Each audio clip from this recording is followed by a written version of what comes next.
I didn't unmute us because what would the All-Star last stream of the summer be without possibly Chase on perma-mute and whatever. Yeah, us still trying to figure out what our roles are going to be. Uh, well, welcome to the end of the summer. Summer 2022 ends.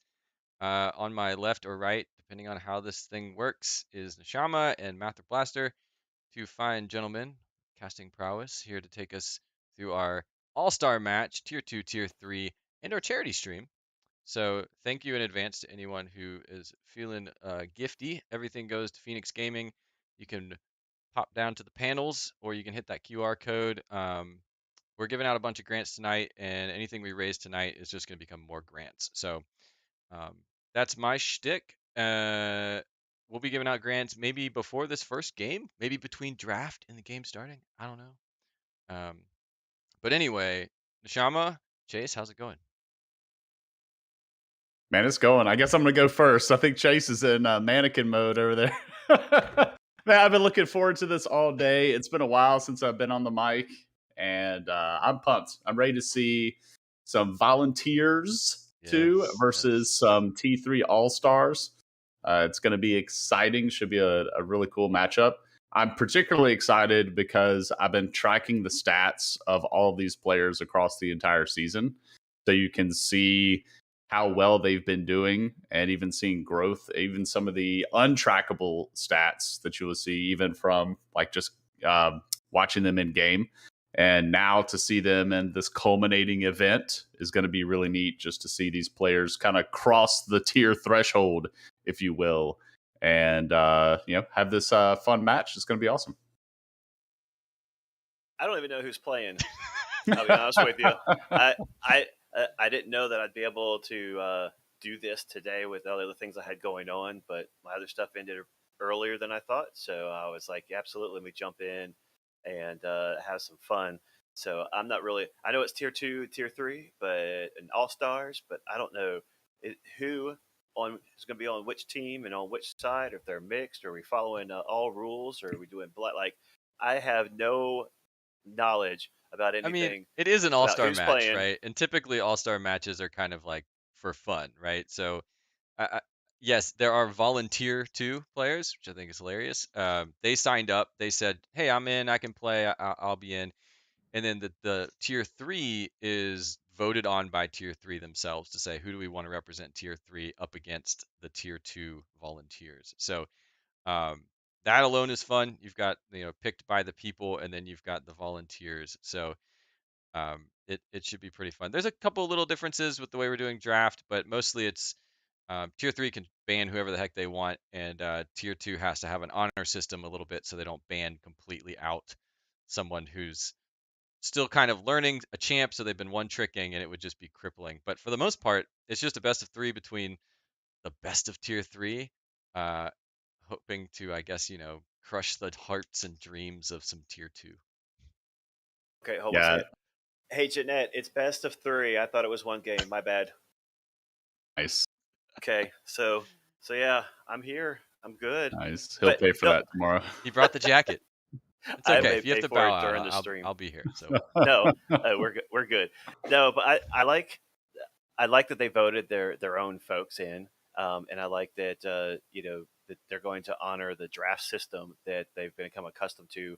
Um, and since I have been part of finals of both tier 2 and tier 3, either watching it or casting it, um, I am looking forward to it because in my opinion, there was not a lot of difference in gameplay and strategies and skill set and all that kind of stuff.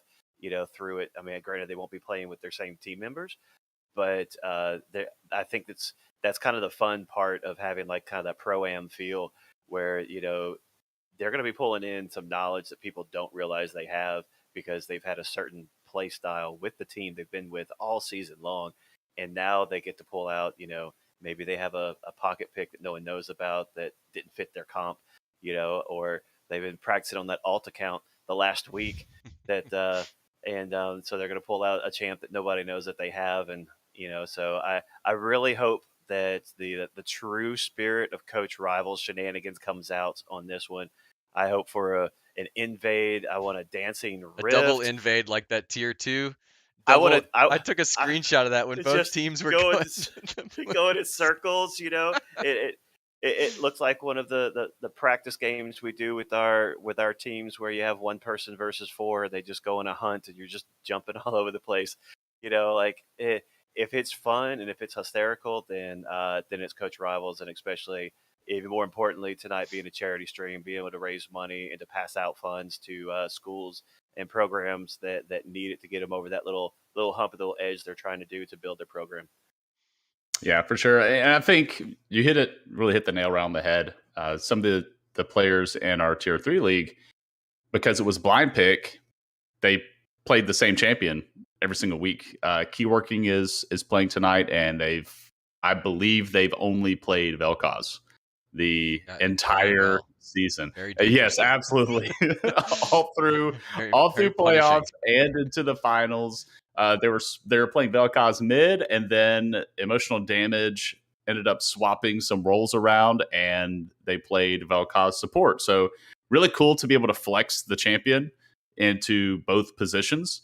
And I'm interested to see what else some of the tier 3 players have going into this, because they, again, as you mentioned, they could potentially have their one champion pick that they've played the entire season banned out. Surely they have something else ready. Like, I have full confidence in that. But we will see if the rosters are correct based on my most recent understanding, is that for our Volunteers 2 team, we're going to have Black Beetle 13 in the top lane, Swoko in the jungle, Jubulus mid, Blue Sai in the bot lane, supported by Mr. Sweetheart Furry Legs himself for Leger. And then over on our all-star team, we're going to have Lexi in the top lane, Juicy J in the jungle, Keyworking in mid, Careless Wanderer in the bot lane, supported by Sauron the Seer. So it's definitely going to be spicy. I am really excited to see, anxious, I guess, to see how the teams gel together. They haven't been playing with this lineup all season. This is kind of like they're kind of hopping in. Although you do have like 2 Triforce Tryhard members. I'm sorry, 3 Triforce Tryhards members on the side of the Volunteer team in top, mid, and support. So you've already got that synergy there. They're subbing in the jungle and the bot lane, one from Poro Snacks and the other from Valhalla Back. And meanwhile, down there in the All-Star team, you have several from so Juicy J's Emotional Damage, Lexi and Careless Wanderer are both from Dude Where's My R. Keyworking is from Emotional Damage. Sauron the Seer, was it CC Does It, I believe? Yes. Okay. Full disclosure, I put together a graphic for all this. Yes. And the graphic is now incorrect.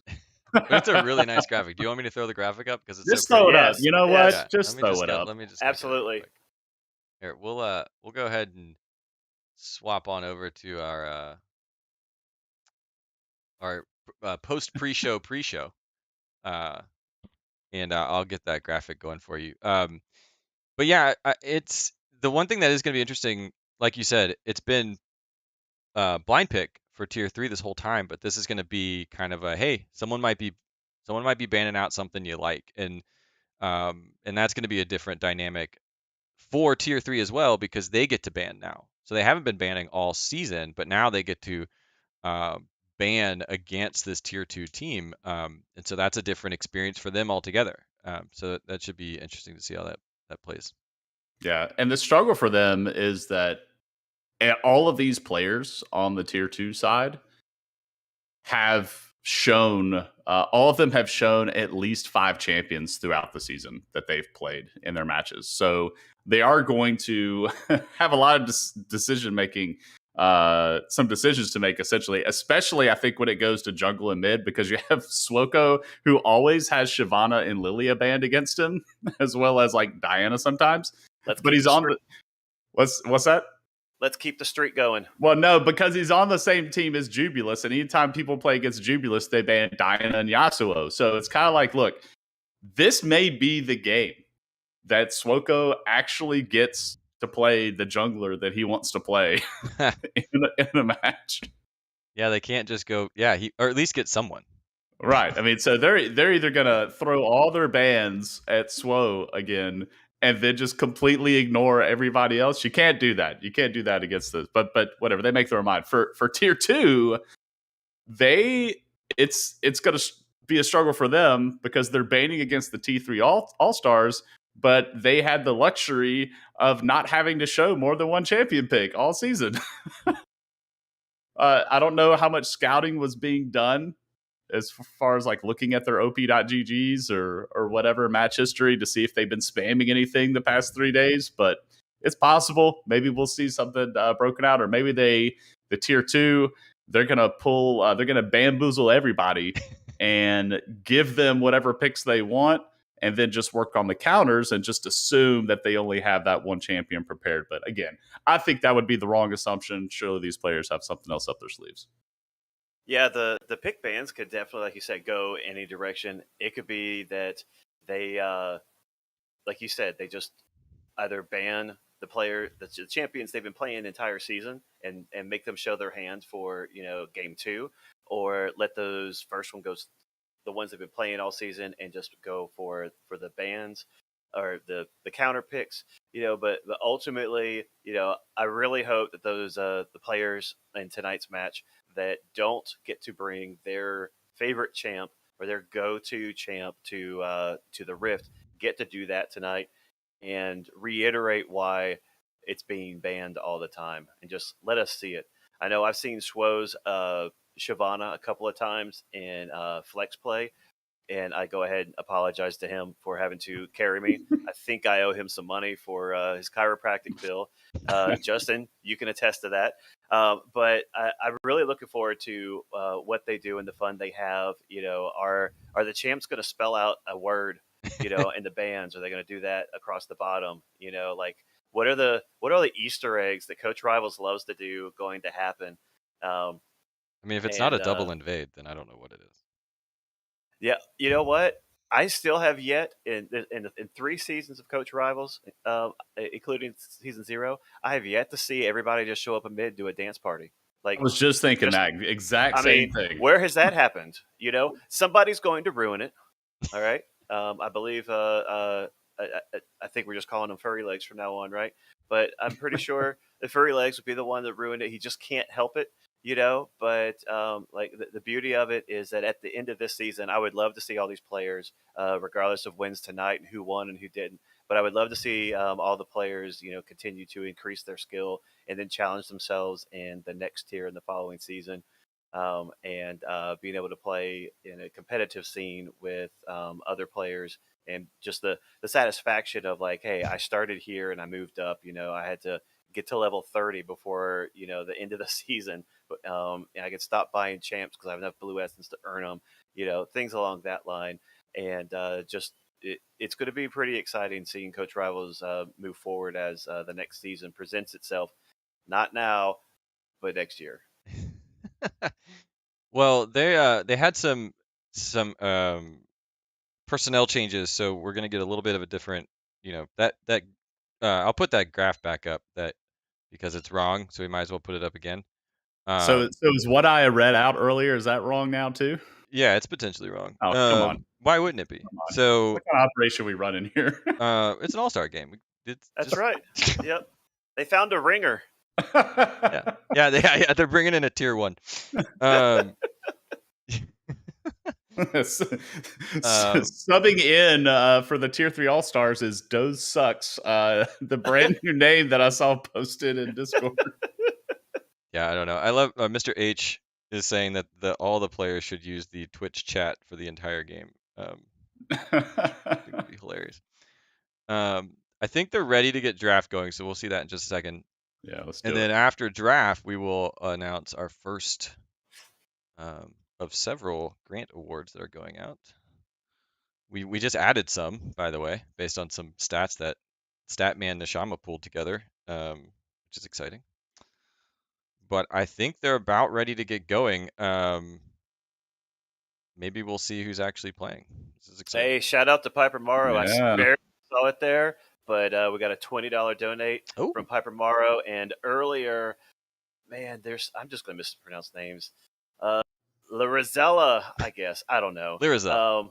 Lirizel, thank you. That's why I teach math. All right, Lirizel, with a bunch of Get the subs out there with Gifting 5. We appreciate that. Neshama not wanting to feel left out, tossed in a 20 as well. So we appreciate that. Just going to stack the kitty for our next group of scholarships to go out to schools across the country. Now, I'm saying country. Is Coach Rivals international yet? Do we Um, know I if we could have a probably mail Canada or some money, but I Mexico? don't know if I can actually gift money overseas or Canadian dollars. But we do have some people from Canada in the network. Okay, good. I need to check on Oh, okay. that stuff, but yeah, sure, why not? We takes So all kinds. bands are coming through. What is this We've nonsense? got the Diana Yasuo already for the Tier 3 All-Stars, and you're already looking. Volunteer 2 is spelling something out already. So we have TEA already. So surely they're spelling something out. We'll figure that what that's going to be. But okay. So they did take away a mid jungle pick in the Diana, a mid pick in the Yasuo, and a top jungle. So they actually did maximize their bans, I would say, banning across multiple roles over on Tier 3 All Stars. So they did their homework for sure. Over on Volunteer 2, they're just full sending it with the fun and games over in the bans, but it's no longer fun and games because, ladies and gentlemen, Shyvana is locked in for Swo. He just first picked that baby as soon as it got through ban phase. He says, "Give it to me, coach. Lock it in." Absolutely. Congratulations on that. Please don't be gray screen. Please show us the prowess. We want to see the dragon. I want you to bring out all the anger that the new, setup for Shyvana did not go through on the previous patch, and the League of Legends world voted against it. Oh. But we also have on Tier 3, we have an MF and Pantheon, and then we have a new champ on Tier 2 over there. It's Neela, right? I believe it is Neela. Yeah, Right. Looking over at Tier 3, the MF being locked in, surely that's for Careless Wanderer. We do see Pantheon being locked in. I'm 90% certain that's Sar and the Seer, so it looks like we're going to have an MF Pantheon bot lane, which is like super spicy, and if Pantheon gets ahead, he could be roaming all over the map. If memory serves me correctly, he still is the champion with the fastest base move speed. If I remember correctly, or if nothing's changed. But yeah, Neela being locked in on the other side. I did have some insider knowledge that this was going to be locked in tonight by Blue Side from Valhalla back. Unless his mid laner's trolling him here, and Jubilus is like, you know what, just give it to me. I don't care what you play bot lane. I'm taking Neela mid. But again, this is likely going to be Neela bot lane, most likely. And we'll see what they round things out with their last pick in the first round. But it is frozen for me, by the way. I'm seeing 6 seconds left on the countdown on Draft Law. But I do see another thank you to, I think it's Coach Margos. My print's really small, and these aren't real glasses. That's Magros. Magros. Thank you very much for the $20 donation. I'm trying to keep up with both sides here best I can. There we go. All right. Looks like we have a Yone and Volibear mid lane. That's going to be pretty awesome. Yeah, so definitely have the Yone in the mid. That's 100% going Jubilus way. I'm certain Volibear is probably going to Juicy J in the jungle, but we could have some spice coming out of our All-Stars. Want to mix things up. Yone being picked 2 games in a row by Jubilus in the Tier 2 finals. Had an absolute monster game on the second game in that series after they went down early in the first game. Had a great bounce back performance there, bringing the Yone in, and then they got to play it in the third game as well. And Chase, it looks like we had another donation. You want to take care of that one? We got Bulldog Mentor at $40 for the top donation so far right now. And we're looking at our champs over on Tier 3, the bands. We got Seraphine and Zyra, so they're getting rid of some strong CC. Nami with some CC in there, and also the Ashe on the Tier 3 side. So a couple of really good slows. Garen popping up for Tier 2. Looking at the bands across the bottom, what does Tier 2 say? What do you think? Tears. Nice. TEARS. TEARS. And do we play the license plate game on the tier 3 side? Yo, what are they doing over there? And like Tier SC. 3, yeah. So Tier 3 took the ban seriously. The All Stars coming in, they're like, listen, it's not fun and games. We're throwing the gauntlet down. So they went ahead and took out 2 champions off of Sweetheart Furry Legs, getting rid of both the Seraphine and the Zyra, pushing Forlege down onto the Nami, and we have Black Beetle's Garen being locked in for the top lane. So I believe we're rounding out the All Stars comp with a Lux in the mid lane. Did the mid lane change for Tier 3 All Stars, Coop? We got Jub versus Lexi, it looks like. Okay, so Lexi is back mid, then who is okay, so is it Lux support? Is the Pantheon going top? We've got Wait. PCS Device up in the top lane. Sword Okay. the Seer is coming in the bot lane for support. Okay. Careless Wonder So on yeah. ADC. All right, so we're gonna have an Ashe support. Surely gonna be something like Imperial Mandate coming through. So we'll have MF Ashe in the bot lane. It looks like for Tier 3 All Stars. And listen, everybody, I want you to take a look at the donations and how all of our coaches are trying to snipe each other. You see, Mr. H Teaches coming in with a $21 donation. Price is right, baby. I love it. I think, but unfortunately for him, he never held the top donation spot because Bulldog Mentor's $40 came through right before that. But Coach Mustang coming through with the snipe at a $50 donation, taking that top spot there with the most recent donation. W. Kelly 42, that's Anarchico, one of our awesome Tier 3 players coming through with a $45 donation. So really cool to see that those numbers in that top left corner climb and climb and climb. Yeah, and I just want to add that the grants that we give are under $500. So we call them foundation grants because that's enough to get a team jerseys, which makes you a visible walking team. That's enough to get you the headsets, to get you the mouse pads. And so it may seem like a little bit, but $500, I think we all realize just how much that can stretch. So I mean, 250 is basically a grant, so it all will go, and it's good stuff. So big fat thanks to everyone who's donated so far. With that, we should probably give away some money. Yes, do it, man. I'm pumped. So the voice from behind the curtain. Let's actually go back to our other screen. So there we go. Hey everybody, how's it going? There it is. We're gonna start. So the way we did we have several grants going out today. We have individual tier grants. So we took all the players from each tier and wrapped them up into $150 grants to each one. Thanks, Schmeed. And so let's just go ahead and kick off. We've got our tier 2 and our tier 3 facing off right now. So Very Dirty Hair. Congratulations, tier 3 grant winner, Very Dirty Hair. Nice. And congratulations.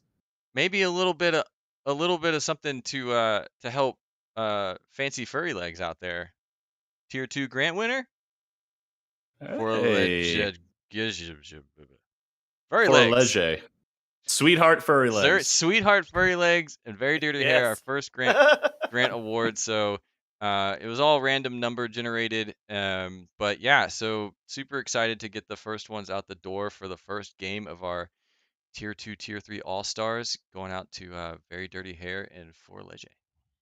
Yep, and just a heads up, Mr. Hernandez Teaches is now in the lead with $51. And those that are watching, we just remind that all the folks so far that I know of that have donated, they are teachers. So within the next couple of weeks, they not only giving their money right now, and they're going to start putting money into their own classroom, and that kind of just shows like this is part of their their outreach, to that's important to them because they know where this is going to go. So not only they put their time into the classroom and their time into their teams, but they're also providing some help to other folks. But we also got a bunch of side quests as they've said over here in the chat. We've got $40 if Nami gets first blood. Oh, Right. wow. So we've Okay. already got people trying to rig the game. If they get over there in the Coach Rivals chat and let them know what they want, we've got some tier 3 wins for $25 more.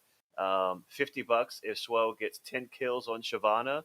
Oh, Patty D from Woo. dirty old Louisiana, just to the left of us down here in Mississippi, with that $100 put in Nice. there. Yes. I mean, do we need like check boxes or something for these side quests? I think we do I need to need. list them on the side? Oh, we'll do some on your honor. And I think we need donation incentives like they do at Games Done Quick. Like obviously we have our major goal there of $1,000, but we have a sub goal. Like when we hit 500, we get to pick what Black Beetle plays. Like chat gets to pick what he Whoa. plays in the next game, Okay. something like that. Maybe I can do that. Oh, incentives. Yeah, create it. So it's for next year. It's for next year. I think I could do it right now. I can create rewards. No, I don't want to do that. That's like sending people t-shirts.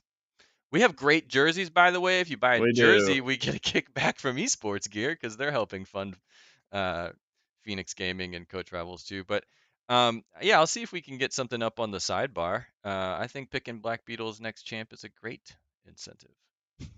Yeah, definitely. And no, unfortunately, no, we're picking Swoko's next champ. There we go. Yeah, deny him one more time from the jungler that he really wants to play. Yeah, that's it. Just dig the knife in and turn it. I mean, I think I can do that, but I mean that's a bit rough. I'll throw some stuff on the side. Oh man, but that's brutal. Yeah, we are actually almost up to our first grant milestone technically. $500 is a true milestone. So that's awesome. Coop, real quick, I have to. Hernandez says 50 if we get a shirtless stream. So is that one of us, or are we talking all three? Because like you don't want to see this, my friend. I'm pasty white. This stream is not listed as mature audience. Well, we got to come up with better jokes then because it's not working. Well, we are. How about this? We're 12 seconds away from the actual game. Oh, nice. So that's a good win too. But actually, before that, because this is the end of the season, I'm gonna throw it to our video. The last team video, all the teams, all their photos and all that stuff. We'll kick it to that in just a second, and then we'll be right back with everybody. So just give us just a few seconds here. Stick around.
Wait.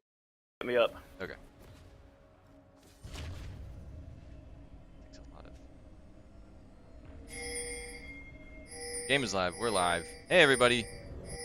It was just. We are back. There we go. You know, we're just doing. Little shout out to Slaymo with a $20 donation as well. Hit in right before we ran that intro video, but we are going to see some level 1 shenanigans, Chase, just as you requested. The volunteers are walking into the bot tribe rush. They're going to walk down here, hug that wall, and see if they can catch somebody unawares at this bot jungle ramp. We do have Careless Wanderer on the MF, waiting patiently. He should spot this, but it looks like the ward does go, and he immediately starts booking it, drops the Make It Rain, so it's going to be a little bit of a slow, but they are committed. The Volunteers, they are not coming all the way on this long journey as Chase. Good Lord, what is in the top right corner of my screen? I'm doing it for the stream, man. $50 more for a shirtless stream. And I got it. Here it is. Be careful what you ask for, but as requested from the heart of Texas. Oh, that's $50 more from Mr. Hernandez Teaches. You're welcome, everybody. All right, I think we need another $50 in order to take it down. So a little donation incentive, please. You know what? It's $2. $2. Do I see $2 going once? That's awesome. All right, so standard start here from all teams. We had a little bit of early game shenanigans from the Volunteers, but they are going back to a bot lane jungle start as well as a bot lane jungle start over on the side of Tier 3 All-Stars. We do have a little bit of a mix-up in the champions and the roles that they're going to. I thought this was going to be an MF with an Ashe support. We actually have an Ashe in the top lane. PCS Device bringing Ashe up there into Garen's Black Beetle. So be looking for some long-range enchanted crystal arrows flying across the map from the top lane. As an early engage here from Sauron the Seer, a lot of damage down. That Pantheon running press the attack. When he has that empowered W, he can hop in and get 3 auto attacks back to back to back, and that's going to instantly pop press the attack for a burst of damage. So already Flash going down for a Lege rather on the Nami. Chase, are you satisfied with this early game action? You know, I am, because we have the coach rivals invade. Even though nothing came up with it, we had some guesses as what we thought it was going to be, and you know, now that we see the setup, we have a better idea of, like, you know, these are some pretty interesting lanes. You know, I know Ashe top was a thing. It's kind of, you know, I see it a lot in my Iron play, but mostly it's because somebody that's a gold or higher is playing with us, and so I like what they've done so far. Thank you for the $50 donation for my shirtless play, Robbie.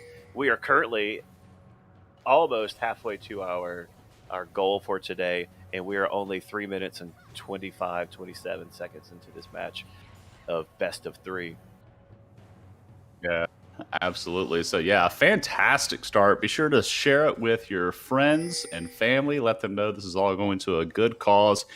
We did see some early jungler action in that top river. Had Swoko snipe away that top Scuttle Crab away. It looked like with his E, some engaging going on in the middle, but we have a collapse from Black Beetle roaming down to protect Swoko's jungle. Juicy J flashing away. We've actually seen a lot of action down here in this bot lane as well. A lot of trading back and forth. We do have a little bit of a scoreboard bug, so if we get a quick refresh on that scoreboard, we'll get that fixed.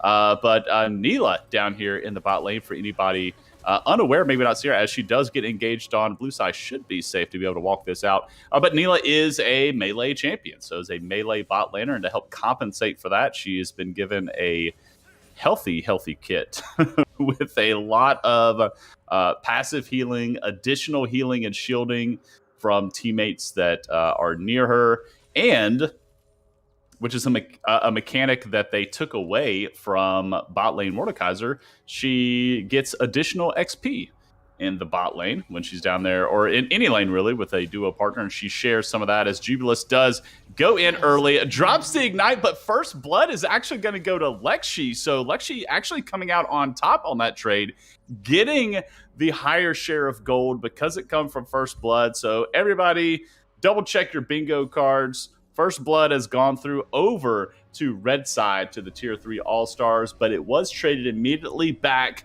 from Jubilus along with that E and the Ignite coming through. So a 1-for-1 trade in the mid lane with the advantage going over to the tier 3 All-Stars.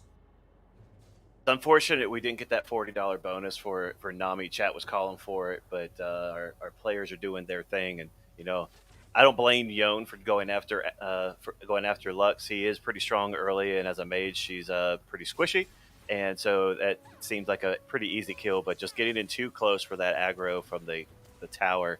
But this bot lane is interesting to me because I know both MF and Pantheon are kind of bullies early in the game, and so those two have to, if they're going to be going in on the other bot lane, they've got to be careful at seeing, sharing or feeding one of the two of them with kills, depending on how long they want this game to last.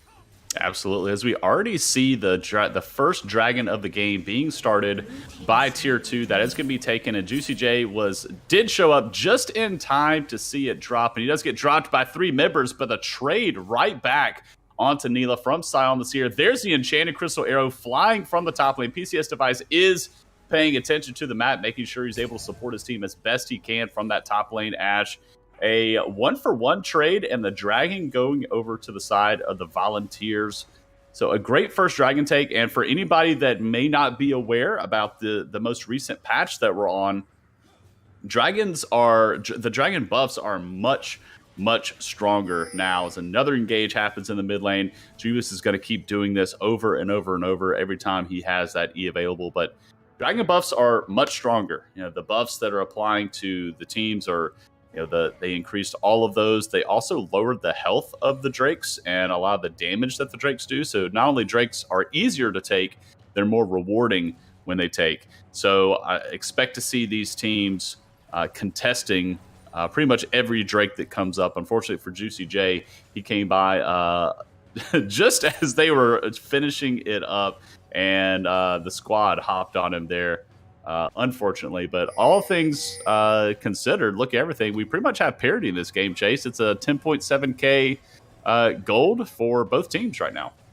And more importantly, Bulldog Venture with that $20 dropped in there during all of those little scrimmages. We appreciate it a whole lot. If you're wanting to donate still, you can scan this on the QR code on the bottom left screen and donate in that way. But a little festival early on in the game, but I think everybody's starting to calm down and they're starting to get their pace. They're definitely plotting something, as you can see here in mid lane. Swo's just looking to that Lux at a little over half life is looking juicy there. Slow down, here it comes. Oh, the flash was perfect. Still going in. The Ignite is ticking, but it does not look like the Ignite's going to get Lexi. He is going to survive as another engage in the bot lane. Star on the Seer Wing in onto Blue Side. Blue Side's going to be just fine. One thing I'm really looking forward to here is seeing the ult interaction between the Nilah and the Yone, with them both having kind of those pulls toward Nilah's being similar to a Diana ultimate, and Julius's Yone is going to pull them kind of towards the back of his ult pathing as it goes through. So really cool to see how that's going to interact. Could be just a hard CC lock if they can sync those ultimates together. But taking a look at the CS numbers across the map, mid lane, pretty even, 50 to 48. Top lane, you see a little bit of parity there, a 25 CS difference in favor of Black Beetle 13's Garen. Looking in the jungle, Swoko with a little bit of a lead. And then bot lane, that lead is going over to Careless Wanderer, something that he has dominated the stat lines with throughout all of Tier 3, as Juicy J being caught out again by Black Beetle. Black Beetle doing a great job of being in the right place at the right time. Juicy J, unfortunately, being caught out that time again by the Garen. As the bullet time rains through, there is the ultimate from Blue Side to interrupt it, but Careless Wanderer is going to be able to strut her way out of the lane, keep her life intact. Going to get a recall in here as the Volunteers are starting up the game's first Rift Herald. Rift Herald does give local gold now, which feels good for laners going to assist their jungler. You get a share of the gold for taking Rift Herald, so that always feels a little good. Especially when just a second ago where MF didn't die, but she was really close, and you don't get that opportunity to kind of dive in and get that extra 300 gold. So now you got a free 200 gold for the people working up top. So you feel kind of rewarded. You're like, okay, I'm all right. I can back. And hopefully that gives them just what they needed in order to grab the next item. Yeah, for sure. I am interested to see how the itemization is going to come through for our Tier 3 All-Stars, with the Volunteer team building a pretty much mostly AD, but it looks like Swo did go ahead and go the Sorcerer Boots. I was wondering if he was going to break out the Dark Harvest AP Shyvana Looks like he went press the attack, but he does have the Sork boots there, so he's going to be doing a little bit of magic damage, so to try to supplement some of the damage profile they have coming through. And Juicy J clearing a ward. The Nami bubble does ring true. The ebb and flow goes through. Blue side is going to go ahead and dash in on that, but here comes Sauron the Seer on the Pantheon. He is here. He's got the empowered W. Gets the stun. There goes the Volibear ultimate as well. The Make It Rain drops. The slow is there, and Foreleje is going to drop. That's going to be the second kill going over to Sauron the Seer. He is a very rich support. Just put in all chat there. Support is so easy, dude. Thanks for the gold. As Lexi being dove on there, the Ignite is ticking, burning. He throws the Lux W shield. He's going to survive. The Ash Arrow comes just a hair too late, unfortunately, but Lux does get away with their life. That tier 1 mid does get dropped. At gold lead going in favor now of Volunteer, a 2.5k gold lead, if my quick math is correct. And while all of that is going on, we have the second Drake of the game being started by the tier 3 All-Stars. But here comes Swoko. He's diving into the pit. The Dragon's already down. Let's see if he can get anything. He does not. The bullet time rains through and absolutely shreds him. Swoko does drop. We have another root underneath the tower from Lexi. Jubilus wants everything he can get out of this, but Juicy J is reading the map. He sees, it's like, I got you, Lexi, I'm here. But unfortunately, the E doesn't come through enough. But the Lux ult, Chase, help me out here. What was the old Lux name? Was it R? It's it was R. It was the R. Chat help out. That the old Lux R, they end up changing the name. Vitalis something. It was something pretty interesting. I always push mine late. I have no idea what it's called. Now it's Final Spark, but before now we're getting like Dragon Ball Z there. You're gonna make me look it up. It was Finalis Funkelen was the old name. It was German. It was like I think, but it roughly translated to Final Spark. Finalis Funkelen. Yeah, I never would have known that. I didn't start playing League of Legends until we got another experiment at the top.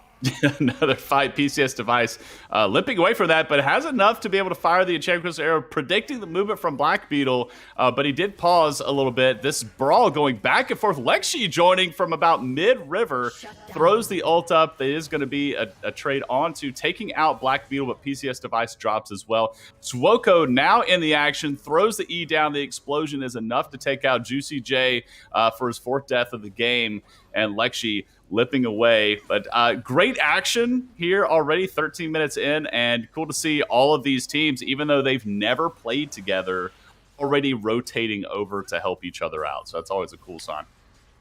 That's the beauty of it. Like, no matter who you're playing with, the game can still be the same. Regardless of who you're playing with or what tier you're playing with, the macro is going to be the same. Reading the map, it's going to be the same. And so the fact that they're communicating that well, it works out really well. And during my stuttering of explaining things you already know, we did have a double kill down there in the bot lane, where tier 3 was able to drop tier 2 and hopefully get a push on this tower, potentially grab them. Yeah, all was really punishing the Volunteer 2 team down there. They stayed a little too late trying to get that more... Basically, plates were gone, so they were staying a little late for that tower. Minions expired, so they were able to get a trade or get a kill onto both Careless Wanderer and Sauron the Seer. And now we have Lexi. Unfortunately, does not have a very safe place to try and collect the CS with that tier 2 about to drop. So trying to farm as best he can, but Black Beetle roaming away from the top lane, coming mid to apply more pressure. Juicy J trying to brawl it out now here with the Demacian member here, but Jubilus is right here. That they are going to take out Juicy J with the Garen ultimate. Jubilus going to snap back his soul, and now Sauron the Seer wants some of the smoke, so Jubilus going to walk forward there. The shield goes down, try to block some of the damage. That should dissuade anything else coming through, but Jubilus wants a little bit more, throws a Q3 forward, dropping some damage on the PCS device. But all in all, things are quieting down as a bubble does come through. There's the ultimate from blue side, gonna drop some damage down. There's the whip down, but Careless Wanderer wants this. He's taking the trade, going back and forth, and blue side barely gets it. wisely gets out of the tower range to try to get that. But Star the Seer is here. There's the stun, and Pantheon does a lot of damage with his Q. It has that execute damage on that. So that is going to take out the Neela in a trade. So Sara the Seer now at 4-1-1 on this Pantheon. He is doing a lot of work, has the Serrated Dirk, building lethality. Looks like he has the Vamp Scepter as well, so possibly moving towards an Eclipse. So it'd be interested to see when he gets that. As a now we have the second Rift Herald of the game being taken. Juicy J drops the ult for a little bit of health, but Black Beetle in the middle of two fighting. Lexi says, sorry, bro, I'm out of here. Flashes the wall. The ult comes through. It's not going to be enough to take out Black Beetle, and they are going to go ahead and take the second Rift Herald of the game, which, Chase, as you mentioned on your cast, that the second Rift Herald now actually has more health when it's summoned as opposed to before this patch.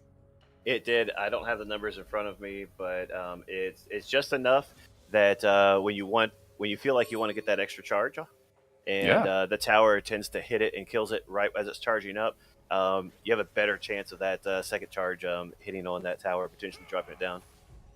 2,000 more health, according to Merlin in chat. Thank you for that. And Lexi, it's Demacia versus Demacia, baby. And Garen is going to end up taking that kill down. But here comes Juicy J.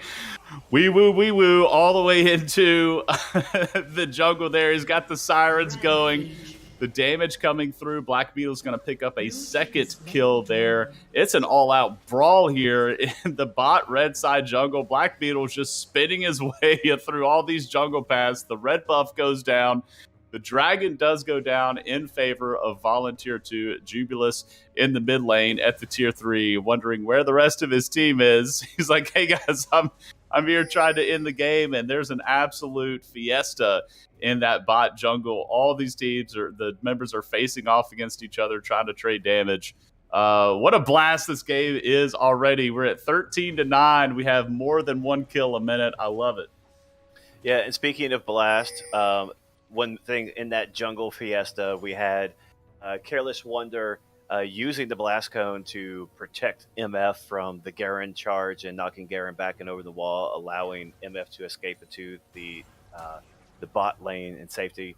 So, still using all little pieces of the map and to try to gain some advantage. It's still, unfortunately, gold-wise for Tier 2, they have definitely taken a considerable gold lead, which, just accounts for a lot of their strength in team fights. Spin to win in the top lane here. Black Beetle dropping the ult down onto PCS Device, grabbing that kill. PCS Device been kind of quietly farming up here in the top lane. Already has the Kraken Slayer, but can influence the rest of the map from that top side with the Ashe top pick. We do see a lot of damage on MF, though. In a lot of the matches that we've seen in CR when MF is picked, MF tends to top the damage charts by the end of the game with being able to channel a full bullet time in. As we're going to likely see here, Jubilus taking a ton of damage, and that double up comes through. It is going to be enough. The burn comes through as well. Is this going to be the All-Stars turn? The ult from Neela goes absolutely wide. Here comes the Enchanted Crystal Arrow, going to go just a hair to the right. Juicy J still committing, going to lead the charge forward for his team. Star on the scene, walks forward, drops the shield so he doesn't take any damage. But Careless Wanderer, again, as I was mentioning, putting out that damage. This game is not over. Ignore that 8K gold lead that you see at the top of the screen. The MF bullet time can absolutely change some of these team fights. As Lexi is coming in, they're turning this into a 3v2, as are the All-Stars. Blue side doing his best. He dashes through, but he's going to be stunned with that point and click from the Pantheon W. Now a new challenger approaches. We have Garen coming in with the spin, dashing on to Sauron this year, is going to drop the ultimate. Now he is ultimate-less, as well as Lexi being lifeless. That's going to be a double kill over to the side of Black Beetle 13, sitting at a very respectable 9-1-2 KDA. Yeah, I love that under normal games, I feel that Tier 3 probably would have backed up there and wouldn't have kept chasing and going in for the kills. But no, it is the charity stream, and that it's all or nothing, that they just kept pushing and pushing. We may get a Dancing Rift, maybe not. No, Yeah, it's going to take too much damage. We'll Yeah. see with it'll get this charge off, but maybe. Yeah, Damn. there it goes. And there's a great point of that 2k extra health where it got an additional charge on the inhib, plus it almost took down a Nexus tower in one shot as well. Really good use of that rift. Yeah, absolutely. They've definitely got a lot of value out of that. As Jubilis is being collapsed on, he's going to Q3 away, but here comes Swo. He was not far behind. Jubilis ults in to grab two of them. Swo goes there with the double kill. That feels good. 3-1-3. Finally getting his champion pick. There's the Enchanted Crystal Arrow just to troll Dave a little bit. Oh, some damage from Lexi there. That's enough. There's the Q biting. Unfortunately, did not snag the Nami. If the Q hit the Nami with that pass-through, possibly would have taken out Nami. But either way, now up to an 11K gold lead on the side of Tier 2. And Chase, as you mentioned, I do expect the players to play a lot more loosely, right? They're not playing as nervous as they would have in the finals of their tier matchup, of the tier league. Now it's, we know this is for fun. There's nothing riding on this, so everybody's going to let their hair down and just, basically play loose. So yeah, we have 31 kills at just under 22 minutes. It's been awesome. It's been a lot of fun. I'm glad the players are really showing out for us. Yeah, and not only that, but it feels like a flex game almost, where like everyone is we're just going, not a flex game, but like one of the fun games like Earth or one of the LTMs that we have where it's like if we win, great. If we don't, that's fine. Because ultimately every person on this rift right here is going to lobby in together at some point in time, and not bring up, hey, remember that time that we smashed y'all or that whatever. Like, because that's the beauty of it, with us is that we may talk about that a little bit. There may be some payback that happens in future games. You never know, but ultimately they're going to call out the really good plays that were made, the snipes and the steals and things of that nature. Yeah, for sure. As the third Drake for Volunteer 2, it does come through. The Tier 3 All-Stars were there to contest, but right now the wallets are a little too big for Volunteer 2, and a straight-up 3v3 or straight-up 4v4, Volunteer 2 is going to win that. So they could potentially collapse on Black Beetle here and do a lot of damage, so get a trade kill in return. So he is trying to get this inhib, but he may have overextended, and he is going to drop that shutdown. It's going over to MF. The ult comes through, but it only hits onto the Pantheon. So MF, still a full health, flashes forward and ends up taking out Jubilis. That's a double kill over to Careless Wanderers. MF, he has the backpack ready to put his team in it. Says, everybody's saddle up. I'm ready to carry this game. Let's do this. But it is going to be difficult. 2 inhibs already down, but a lot of gold just injected into that misfortune. As Juicy J roaming through the middle lane, they just he and Blue Side just kind of wave at each other and say, all right, we'll see you next time. Just decided to both disengage. No more action at this point in the match. We are going to get some breathing room here. Do we have any other things we need to take care of in this lull in action?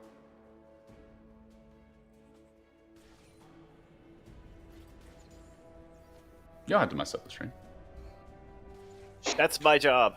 Why not? Well, we have crested our first grant from charity. So we are at 531. So that's a full solid grant that has been raised, which is awesome. So thanks to everyone who's already donated. If you are feeling so kind, you can scroll down if you're on a desktop computer and check out the panels to gift, or you can hit that QR code. But we can also award. Oh, just kidding. Things are happening. Oh yeah, we have another fight breaking out. Yeah, so that's you're being cut off now, Coop. As these teams said, that's enough of you.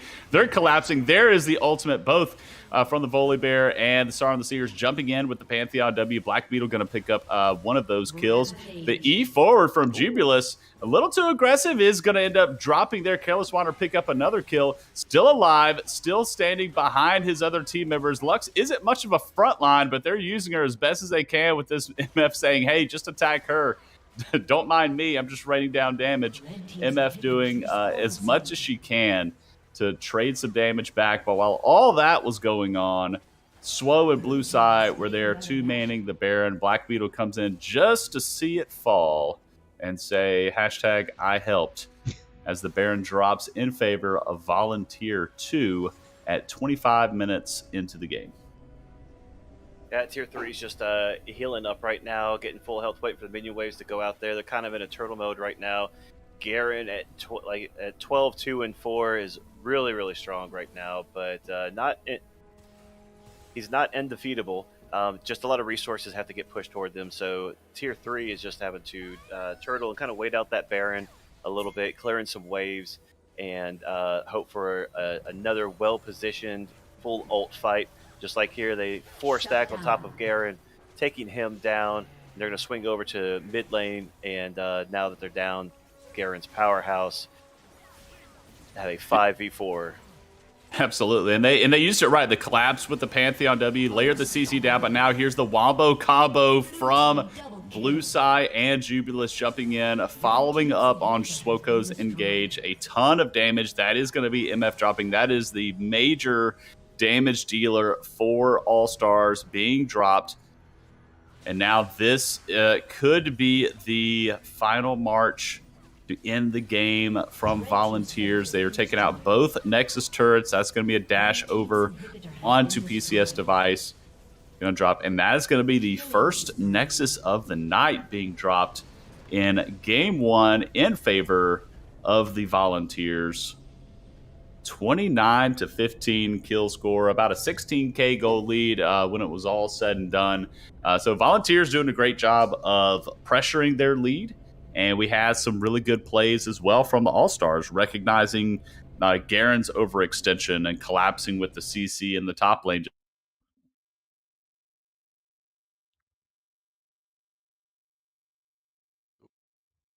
Got weird audio issues.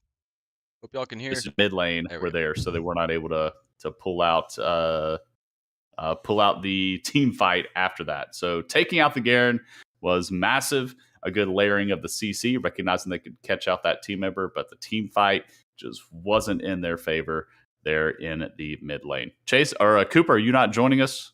I'm gonna do some housekeeping on the get the next game built, and then once that lobby's made, we'll move into our next round of giving stuff away. Very cool.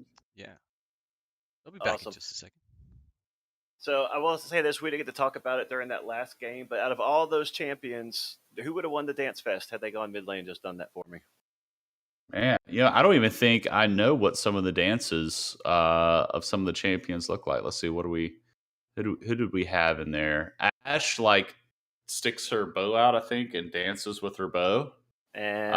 Lux puts her staff down and dances around it, if I remember correctly.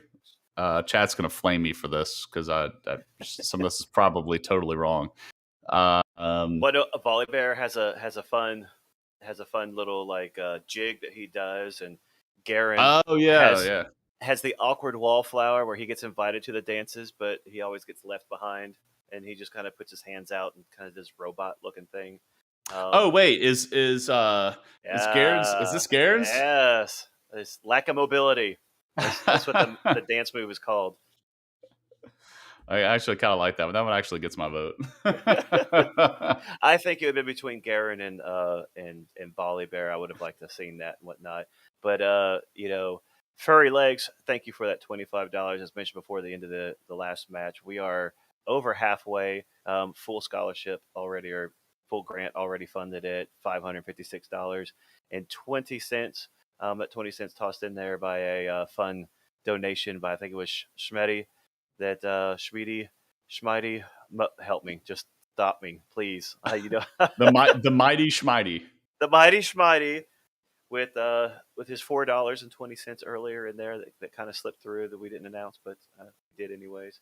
But but also with Swo, not only congratulations for getting your champ and letting us see why we don't let you get your champ, but you also helped KCD Esports with those last little 8 minions. Instead of going after the Nexus, you went after the minions as they so desperately wanted, and they were able to call bingo out right before the game ended.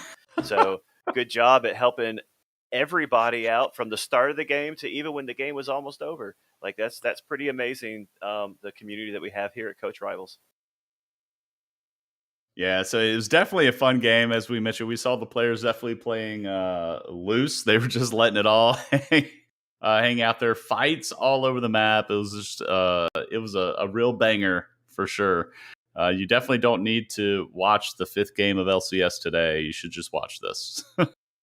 Yeah. So what does tier 3 have to do to that they tier 2 did snowball a little bit there at the end. They got really strong. The gold disparaging, the difference in the gold was there, but what does tier 3 need to do to kind of even out the power that tier 2 brought into this first game?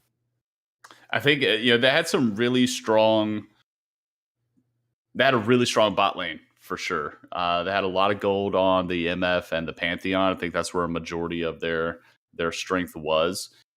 Unfortunately, they weren't able to get the rotations around to be able to get MF into some of those fights because Juicy J's going for neutral objectives, but the Volunteers did a really good job of bringing multiple members there. We didn't have Swoko trying to sneak a Drake or sneak a Rift Herald.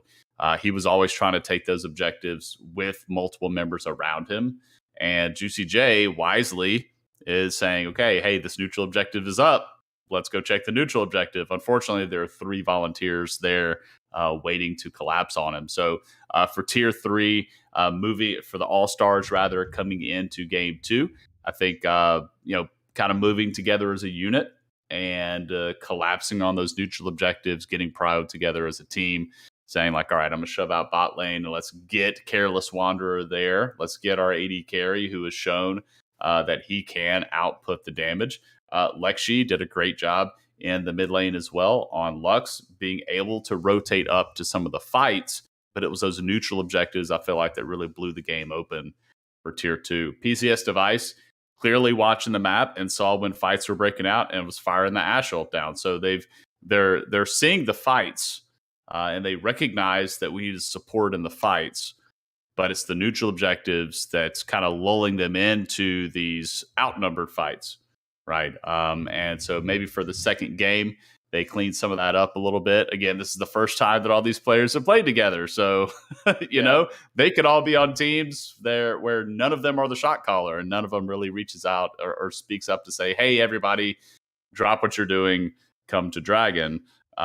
Whereas with their other teams, that could have been a misspoken or an unspoken thing. Like everybody just knew. Juicy J's heading Dragon. Let's all go to Dragon. With this new team, they're going to have some of those difficulties and those drops in communication. But remember, over on Volunteers, we have 3 members of Triforce Tryhards all on that team. So those 3 members played together for the past 8 weeks. So they know how each other plays. They can kind of do these unspoken things. They just kind of know. So yeah, we'll see what happens in game 2.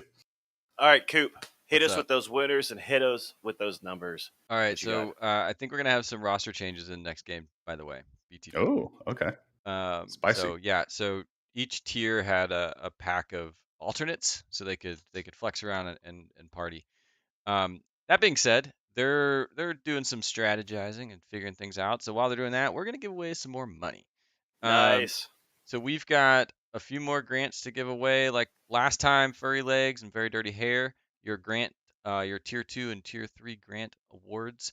Neshama, I saw a graphic. That was a graphic. You saw a beautiful piece of artwork that you had created earlier today, an homage, if you will, to one of our most spoken about players in CR. Would it be okay to share that? Is it okay to share that graphic? Yeah, dude, go for it, man. All right. Go for it. Because I only say this because our tier 1 grant award is going to none other than Primetime. Primetime Drake Prime. Dude, look, Primetime all right, Drake everybody Prime. needs to know this was done out of love. So Drake Prime and I played on Team Tragedy last season, okay? And all this and so our Team Tragedy channel is still active. Like our whole team communicates back and forth. Me, Danielle, Drake, Eric, and Mike, Coach Magros. Like we still I mean, weekly we're still talking to each other. We just had a really good team. We gelled really well, and so all throughout the season, we're talking, we're congratulating Drake on the win, and like, hey, good job, and he's always like, well, it's no, it's just my team carrying me. My team carrying me. Don't just get all the credit to the team. So I made this Primetime, baby. in honor of Primetime, and I made. I'll just let it Eric, speak for itself. if Eric's out there, this actually might be more for Eric than it is for Drake. Well, either way, Primetime. There are some subtle details in there with Dose's picture being slightly blurry than everyone else's. So I threw Drake's face on there and blurred him and gave him Dose's glasses. So good.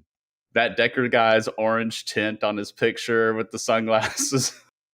It's pretty awesome. Also, while this is up here, big shout out to Straight Outta Grompton Tier 1 champions. And congrats, Drake Prime Tier 1 dub. And so that's pretty awesome. We're gonna get a grant out to you, program of your choice. I know some of our coaches are former, so if you do win as a competitor for one of these, you can choose a program that you'd like the money to go to. They're about to go to draft, and so they'll go to draft, and after draft we'll give out some more. So I just couldn't resist. Man, it was just it's nightmare fuel. Yeah, it was too good. So all right, they're in it. I think they're in it. Oh man, yeah. So that was my little gift to Drake, just to try to make him smile. So glad we could share that with the masses. So, all right. Bands coming through. I can't see what that band is there for Tier 3 All-Stars. Not sure what they banned first. Secret band. Sejuani. Is it Sejuani? Okay. It looked like Sejuani. From the little blip that you saw through. We also have Hekram from Volunteer 2 has banned, and a Rakan band has come through for Tier 3. That means Bulldog Mentor must be playing. I was going to say that. Like, when you start seeing bands, we don't know who's playing, but we know who's playing based on some of these bands a little bit. We have Cleopatra. I don't know her name. Cassiopeia. There you go. We have Cassiopeia over there for Volunteer 2. If you don't know it, you just make it up. It's a teacher way. Shyvana gone from Tier 3, banning that out. So no back-to-back there with Shyvana. And so we have Aatrox from Volunteer 2. So we have our first picks here on Tier 3, going with Diana. Yeah, so I'm interested to see what they're going to be spelling out this time.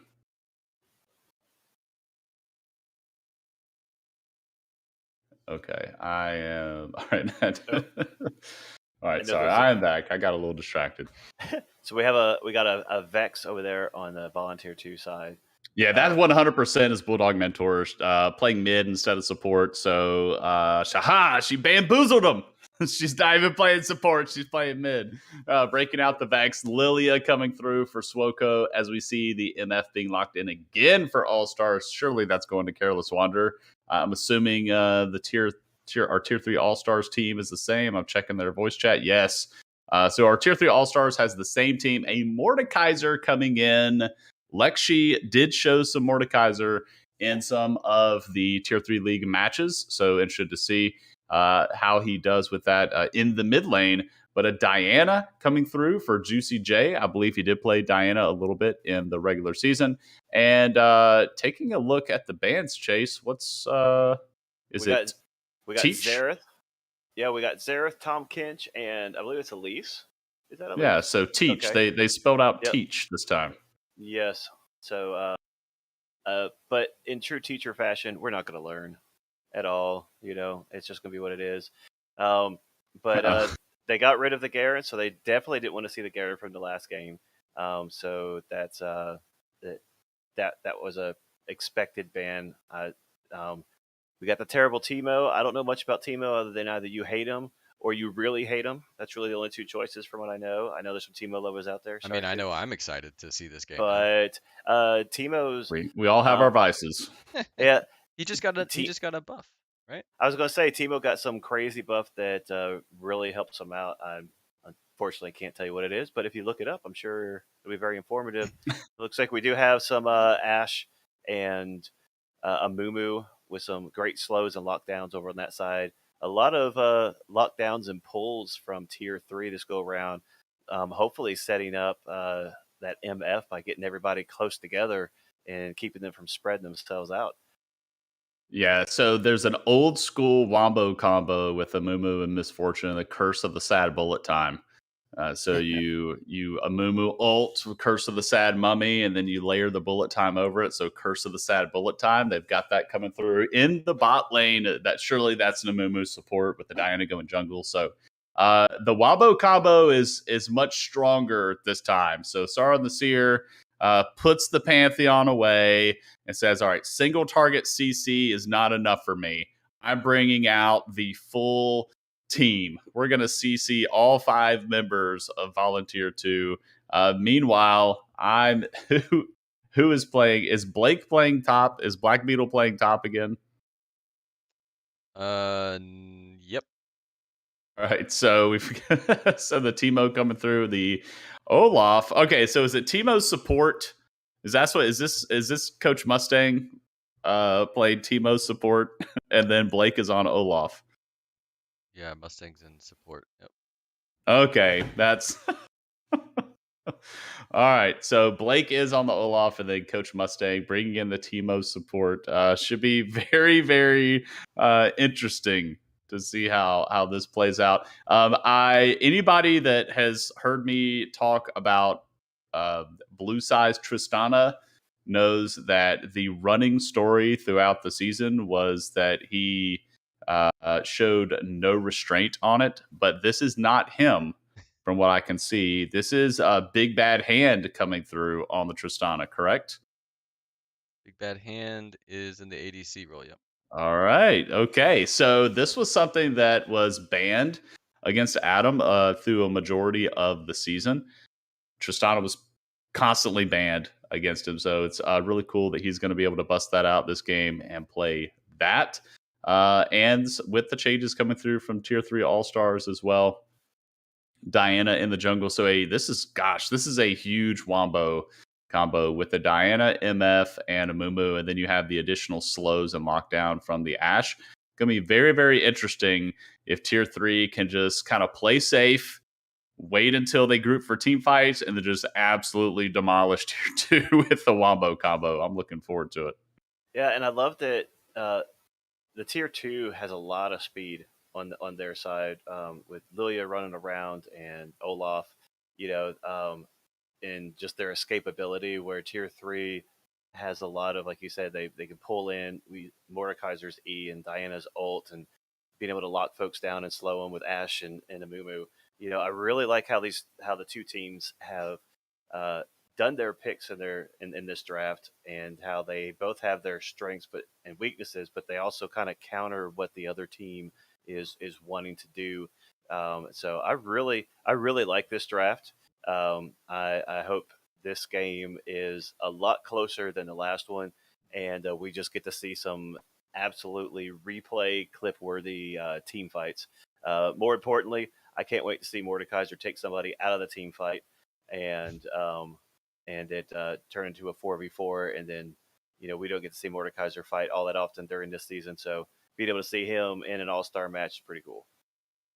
Yeah, so it looks like we are going to have so we have 2 members of Legends of the Rift are going to be in for Volunteer 2, and Big Bad Hand and Bulldog Mentor. So good to see them coming in, making that appearance. Swoko in the jungle, right? Triforce Tryhards, followed by in the we have Poro Snacks, 2 members of Poro Snacks with Swoko and Coach Mustang, both Poro Snacks members there, and a Triforce Tryhards in the top lane in Black Beetle 13. So more teams being represented from Tier 2 as we keep our All-Stars roster the same. And Chase, I do expect this second game to go a little bit differently. Maybe that first game could be kind of this feeling out period.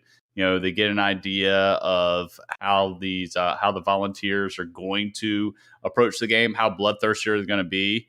And they recognize, look, they came out the gate swinging. Volunteer 2 did not troll that game at all. That they were playing a little loose, but they took those neutral objectives very seriously. They really wanted to end that game. They ended it as quickly as they could. They didn't waste any time. Once they had that gold lead, they continued to push that gold lead. So All Stars know that now, and so they're going to up their game a little bit, take it a little more seriously, come through. And not that they weren't taking the first game seriously, but they know, okay, the Volunteers are out for blood. So we're going to trade blow for blow with them. So interested to see what adaptations they make. I think the Amumu is a great change. I think the Mordekaiser is a fantastic change, which has been an absolute terror in both Tier 2 and Tier 1 across all of Coach Rivals. So really cool to see that being broken out here in the All-Star charity match. And then the Diana, too, being an absolute menace. So some really strong power picks on the side of All-Stars. They said, fine, all right, forget game 1.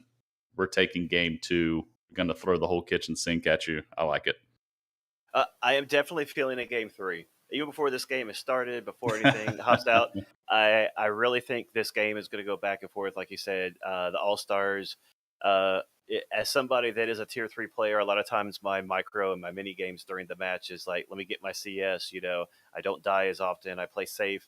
My CS scores are great, but I'm missing every single team fight because I'm so over-focused on not doing that one thing that's been killing me in the last couple of games wrong.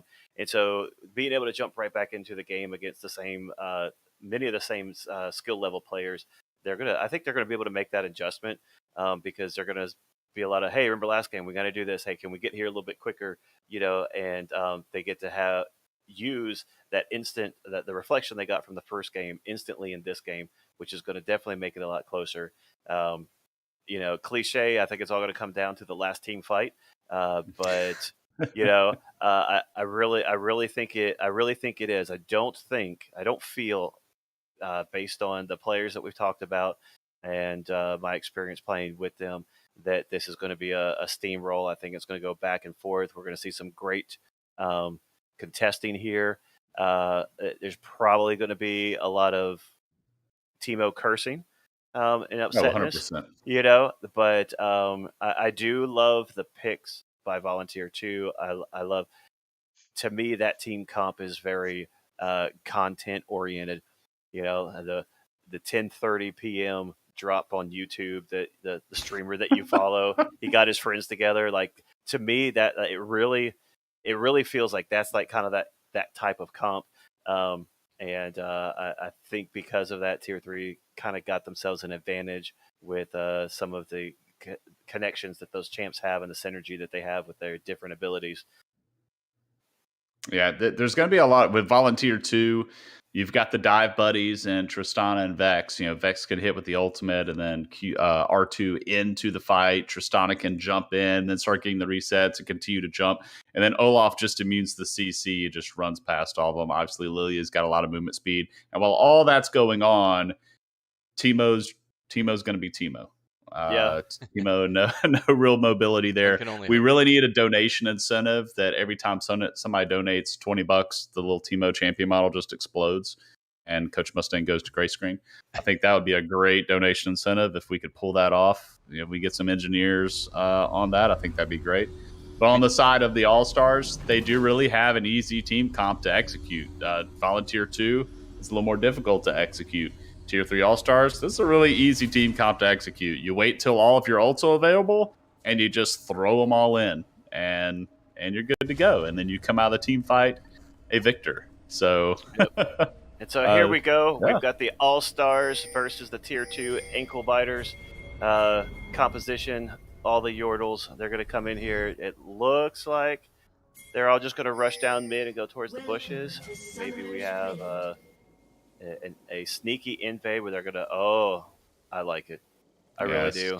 I don't see this one very often, but they're just gonna sit and wait.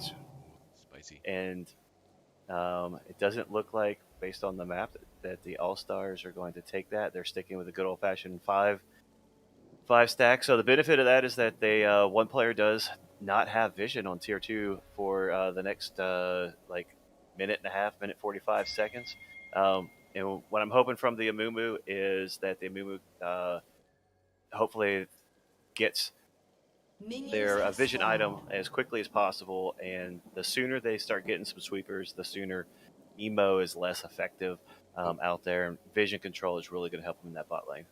Yeah, for sure. And Timo not operating on the same sort of economy that he would have had in a solo lane. So on the good side, or the good news for All Stars, is the Timo isn't going to hit some of these, at least not early enough, these spikes with the shrooms, where they're going to be doing like a quarter of their health or half their health just by stumbling into one of them, because the Timo's on these support economies, so that's going to help. But tier 3 All Stars, as you mentioned, they were just satisfied with a 5-point defense there, not looking to have any level 1 shenanigans.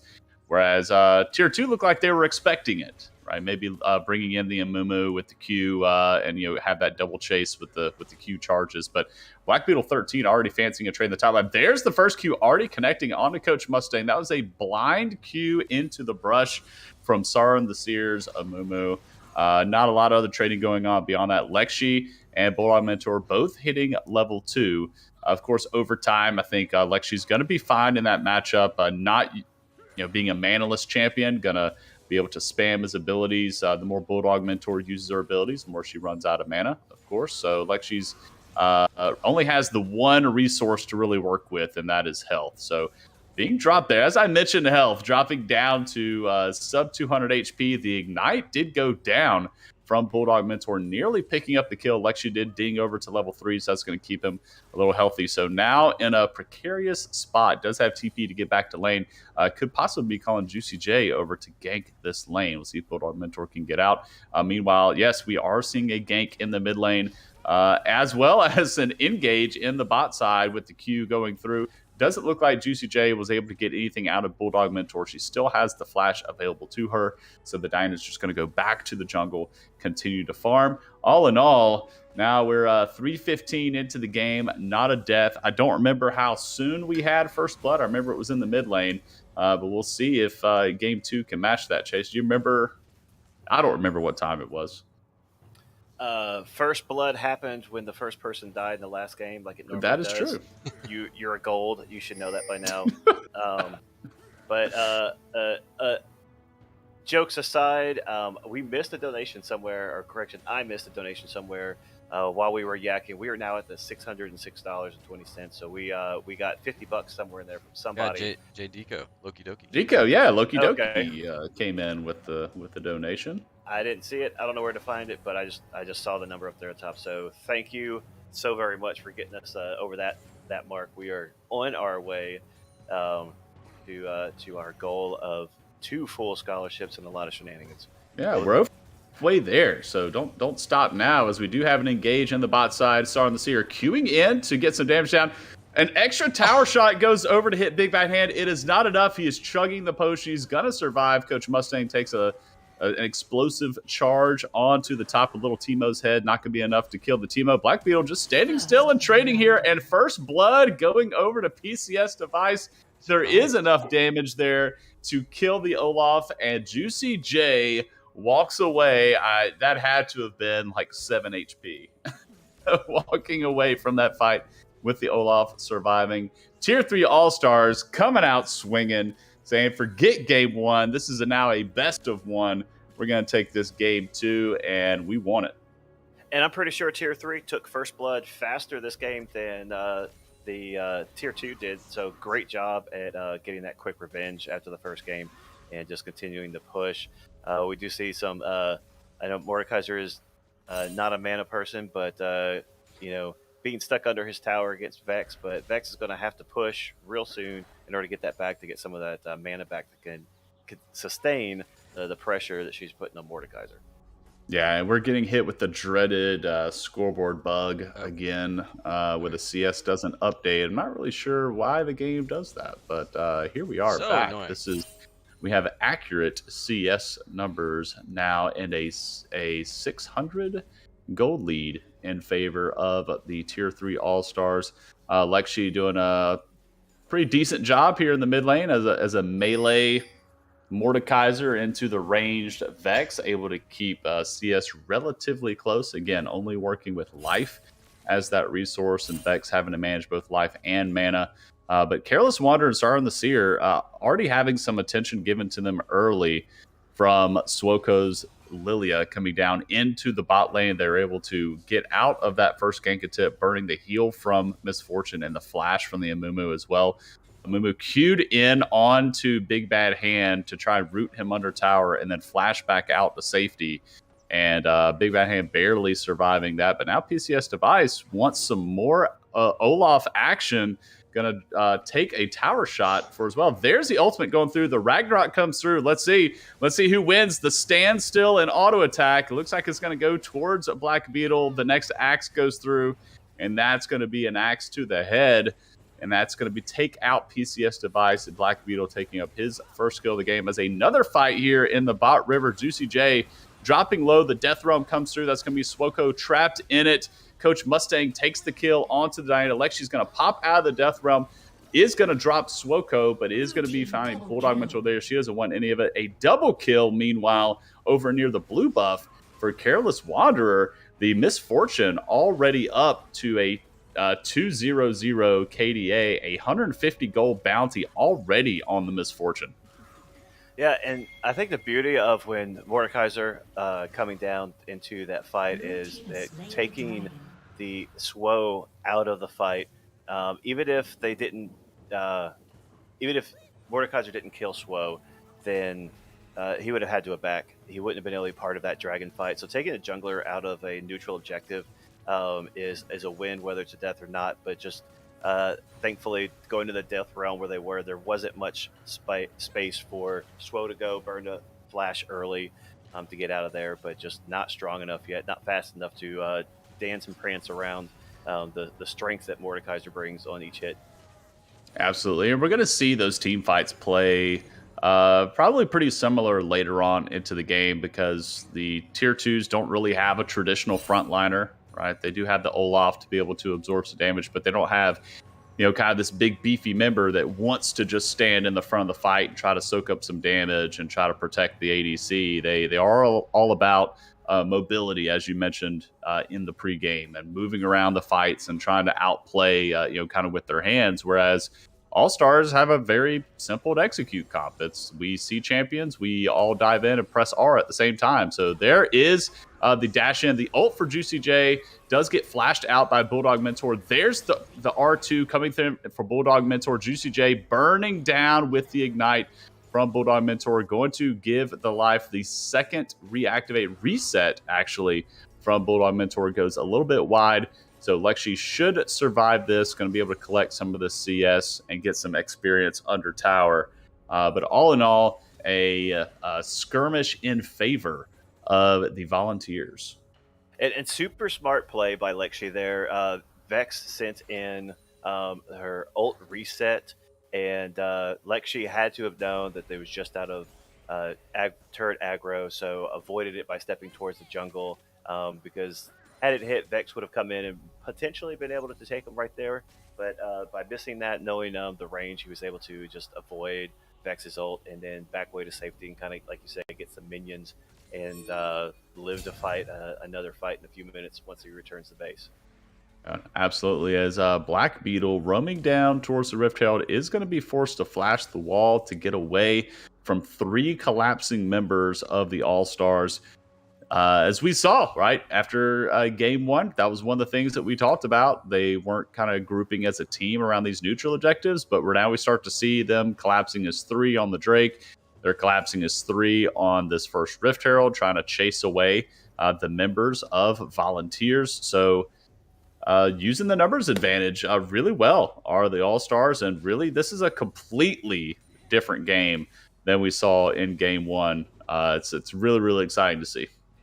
Yeah, and if you look at the CS at 10 minutes here, MF is sitting at 77, Vex is at 76, Mordekaiser at 68. We have a lot of high numbers.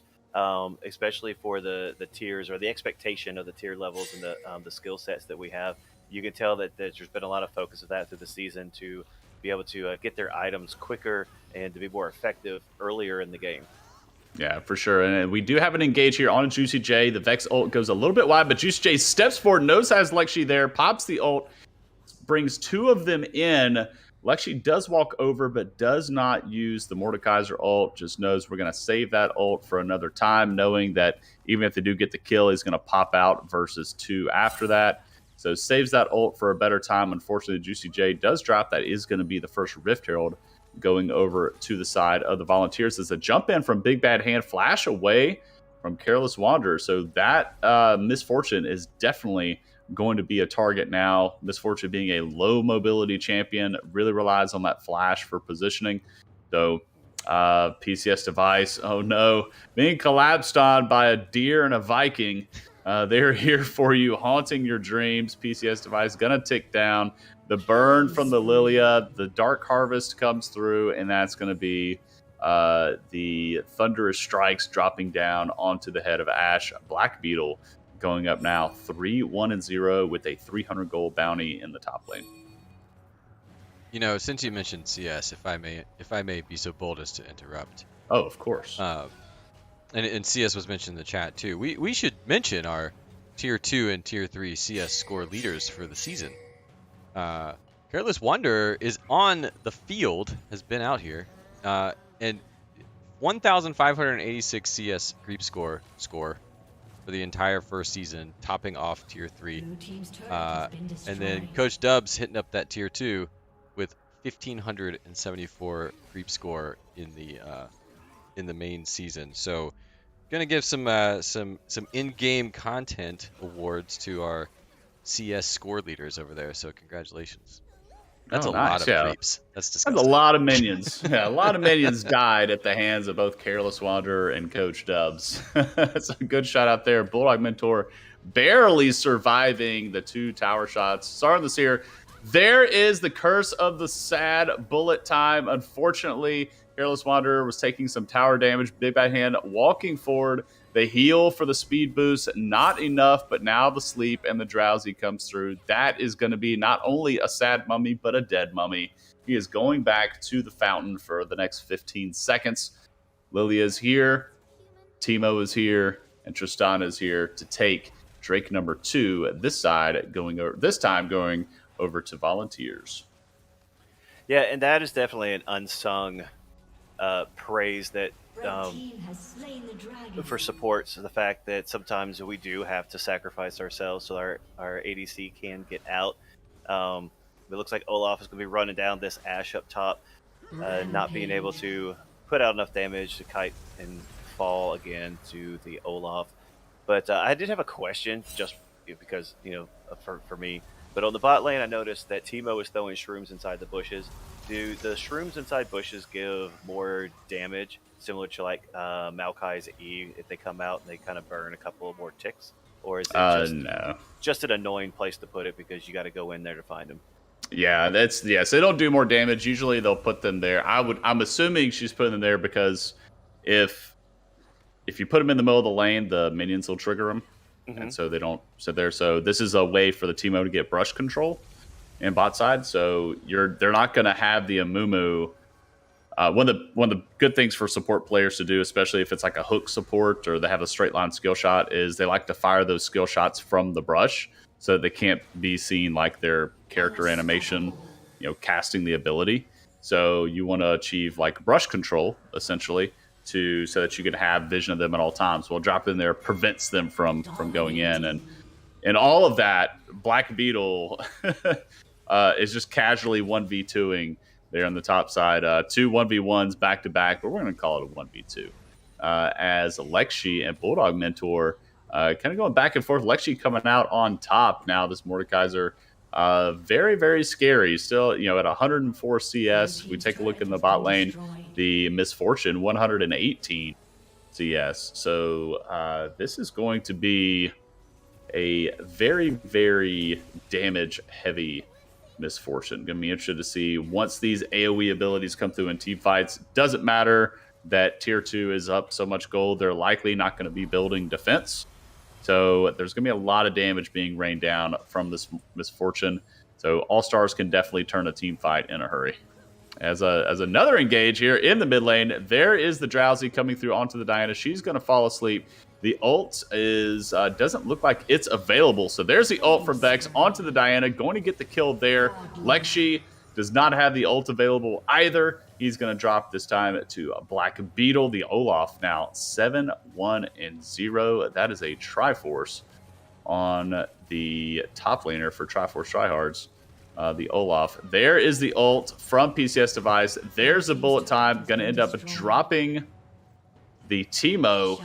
Now Tristana, the last Yordle in the lane. You know, and I really appreciate Careless Wanderer's target selection there. Even though the Tristana was right there jumping in, the Tristana was the closest person to the misfortune. Careless Wanderer knew that everybody just wants to see Teemo die. So unloaded the bullet time onto the little Yordle. I respect it. It's like cracking a joke on your big brother while he's hanging out with his girlfriend. Like you know it's dangerous to do, but it's worth when it happens. Overkill on Teemo is what everybody wants to see in a Teemo game, That's right? right. That's right. He has a global taunt. That's what it is. As we have Volunteers grouping as 4 now near the Baron Pit. The Rift Herald is not up, but here is the Curse of the Sad Mummy. Unfortunately, this Fortune is not here. The ult's not available as well either. So a 4v2 on the top side of the jungle, right outside. Now Rift Herald spawns, and that is going to be another kind of team fight victory on the side of Volunteers. They're now up 16-5. The kill score, about a 6k gold lead, but they're going to go ahead and take this Rift Herald. Coach Mustang going to clean up some CS in the mid. Going to get that Teemo economy going. Looks like I don't know. I don't know mage items enough, but is that a Leandries potentially? On Teemo, yeah, it looks like it's going to be a Landry's for a little bit of extra burst. But Ta-da. speaking Yeah, of all, there it is. Hey, all right. Yep. Not bad, Speaking of not all bad. the gold that's happening out there, we also want to thank those Drive Like Brazil for donating that $50 in gold and for Cartera hitting us with that 20. Our total is now at 676 and some change as the top lane kind of gets pushed a little bit. Yeah, Volunteers are definitely pushing that numbers advantage, collapsing as 3 there in the top lane onto 3 members there. So moving as this roaming squad. Meanwhile, Tristana, just farming up down here in the bot lane. Careless Wanderer was there matching it. I think tier 3, I think we're still looking for the All-Stars to sync all of those ultimates together. I'm really interested to see how much damage they're going to be able to output. Unfortunately, tier 2 have been a little bit quicker on the rotations, being able to collapse on more members. So they're going to go ahead and take their second Drake of the game. So we are going to have a Hex Soul this time. So the Hex Gates are active. They are available. Teams can travel across the rift a little bit more quickly. Now everybody's going back to farming. Have some resets coming through from the Volunteers, at least a couple of them. And now PCS Device sitting in that top lane, continuing to farm up. They've moved Careless Wanderer into mid to try to collect as much CS as he can. Continue to hit those item spikes. MF sitting at 3-0-0. Can still do a ton of damage. A 50 CS lead in the bot lane. We just need to get these ults synced together to see this gigantic wombo combo between the Amumu, Diana, and MF. It's going to be absolutely incredible when it does happen. Yeah, and they're not far off from that. Everybody has their mythic item now. Correction, yeah, everyone has their mythic item now, and they're still going to that. So, with what order would the All-Stars need to do to best wombo combo? Like, would they lead off with, an Ashe ult to lock someone down, and then bring a Mumu in? Like, what would be the best combination to get the most bang for their buck? Yeah, potentially, I would say likely the Diana. The Diana's engage isn't really conditional. The Amumu would have to hit his Q first, as we do see Bulldog Mentor going in on the Diana, so they're going to have to hold off on using that tool. But the Diana has a point-and-click E in order to get into the middle of a team. And then once she's in there, she can pop her ultimate. From there, I would say the Amumu following up. And that's the only reason I say that is just because the Diana has the point and click to be able to get right into the middle of the team.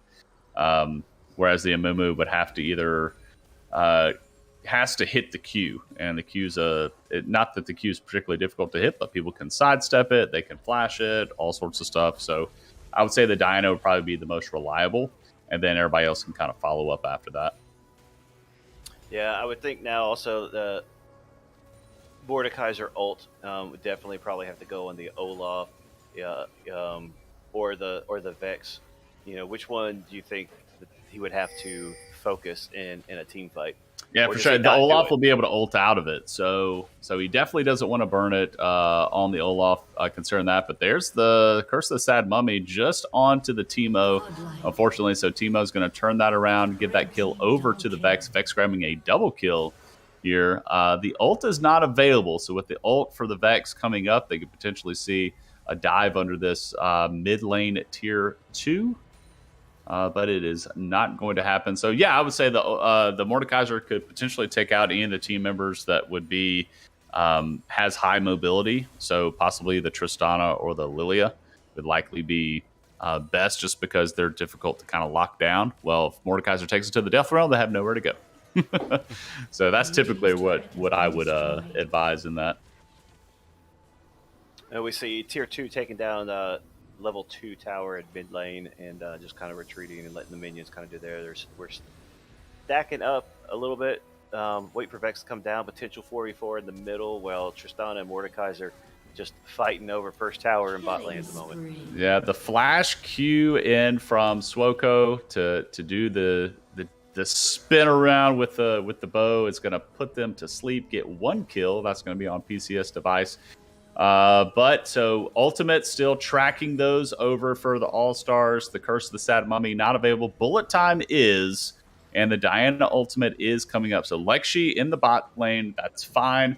We want to force group this Amumu, Miss Fortune, and Diana. See if we can get a big wombo combo off. But Lexi going to trade back and forth here with Bulldog Mentor right now. Gets the hook, drops the mace down, pops the W, going to burn a little bit. Gets the passive spinning around, not going to be enough to do damage. So big bad hand down here on the Tristana, drops the explosive charge onto the tower. It's really going to take this bot tier 1, and it does. It is gone. Dragon will be spawning soon. Yes, in about 35 seconds.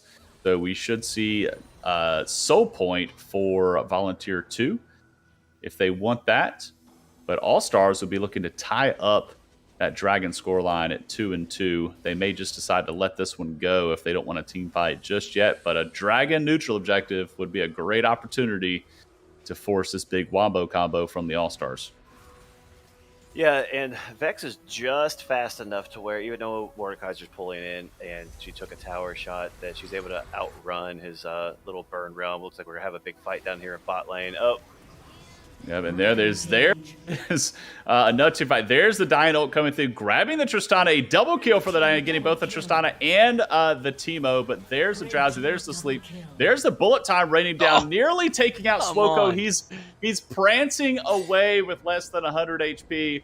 Meanwhile, Black Beetle 13 living on an island in the top lane, taking that top tier 3 down. So you see how much damage these champions can put out.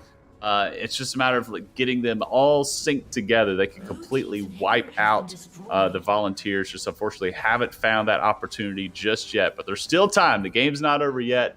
Meanwhile, Volunteers taking their lead to about 11K in this matchup. So they are firmly in the lead, looking to push their advantage further. Meanwhile, All-Stars still looking for that big team fight win, as Lexi going toe-to-toe with Olaf. Unfortunately, Olaf does win that. That's going to be 10 kills. If anybody's got that on your bingo card, I'm not sure if that's a bingo slot, 10 kills on one player. If so, make sure you mark that one, as Olaf is still chasing down. There's Careless Wander dropping the damage. Surely that's going to be a dead Viking. He does go down. Swoko's going to end up grabbing the Drake, with Sara and the Seer dropping in the pit. Now, Juicy J scrambling through the bot jungle, trying to get back to safety as a 4-person squad of volunteers chasing him down. He is going to get to safety. So they're back. They're going to take the bot red buff, or blue side red buff, rather, for their troubles. Try to deny more of this Diana from getting more income. And now the game's going to slow down just well. I say that. Looks like Diana's going to find a Teemo. Everybody cheer as the Teemo surely dies here. The ult comes through onto Coach Mustang. There's the Comet from the Misfortune, and that's going to be the Q from Diana collecting that. But Big Bad Hand jumps in. Not enough to take Careless Wanderer. Another double kill for Juicy J. The All-Stars have not given up yet. There's still a lot of fight in this team. Again, you see the damage they are putting out, and there are no defensive items over on the okay, I take that back. We are starting to see some now. We do see the Death Dance on the Olaf. We have the Zanyas over on the side of Lilia. They could blow up this Vex. They can blow up the Tristana and delete the Teemo. So 3 members on the side of Volunteers that are prime targets for this burst damage that the All-Stars have. So we'll see if they're able to sync those, blow up 3 members real fast, and then turn this into a 5v2. I'm really seeing that as kind of their only way back into the game at this point with the gold deficit that they're in. And also with the Vex and Lilia, you may have just said that, but they got huge shutdown. Vex still running that perfect game right there, so we're trying to hold that. But while all the shenanigans and the great call-outs by Justin, we also had another $20 donation by Piper Maru. Thank you so much for that additional donation. We are now at 696.20 of our 1K goal. Nice. We're getting there, so don't stop yet. Remember, this is a best of 3, and the Volunteers have already taken game 1, so this could be the final game of the stream. So you don't want to miss your opportunity to donate while the charity stream is going on. We do have the Volunteers moving over to the Baron Pit, going ahead and start taking the big purple worm to give themselves that team-wide buff. It is going their way now. So now, Black Beetle in the bot lane, 1v3. He does have Ragnarok available. He's still holding on to it, just taking a lot of damage right now. Now the ultimate comes through. He does take out the Mumu. He's just drain tanking everything. In a 1v3, he takes 2 members down. The axe goes a little bit short, but it doesn't matter. He steps up, and a new challenger approaches in the Diana. Let's see what they've got. The ult from the Diana comes through. Black Beetle still on a rampage, charging forward, taking a lot of minion damage down. Meanwhile, 3 members of Tier 2 are taking out the mid inhib. Now 2 members are coming down to answer Black Beetle. Finally, he does drop that. It's a shutdown going over to Diana. But meanwhile, 1 Nexus turret is down from the other 4 members. Black Beetle, what a showing here on the Olaf, taking on 4 members there. That is going to be the ult from Bulldog Mentor coming through, taking out the Diana. Does get the reset there, does not reactivate onto the Misfortune. We do have the bullet time. It rains through, but it's not going to be enough to take out Swoko. Now both Nexus towers are down. Lexi in the front line, trying to do as much damage as they can. Careless Wanderer drops Teemo. Everybody rejoices. Bulldog Mentor does get hit from the Q from Sauron the Seer. They are chasing further and further. Shut down over to the Sad Mummy. He's still crying all over these minions. He's going to drop from the bleed, burn damage coming through from Swoko. They do save their base, does the All-Stars, but a lot of damage was done by the Volunteers. Great job at calling all that out. Great job. All I had was Ash fired, and then it was over. Like, that's as far as I got in my head. So, but yes, they did a great job at, saving their base, taking a couple of kills, getting some shutdowns. Vex, Bulldog Mentor did lose her perfect game, so tears in the chat for that. But we all rejoiced with another Teemo kill, so I do think that team fight went over to Tier 3. Yeah, and Teemo now with the most deaths on the side of the Volunteers. So we like that. We do cheer for that. We should have had like a donation train. People have to donate $10 for every time that Teemo dies. So we really put a target on the Yordle's back. But either way, we do have Dragon Soul, Hextech Soul going over to the Volunteers. So they do a slow. You'll be doing a lot more damage. These mushrooms are going to be even more annoying. Now with that extra bit of damage coming through with you can see it procking off the Teemo there. So now everybody, all the All-Stars walking through their own jungle and tripping on all these shrooms. That's definitely annoying. But we could see a 5v4 here.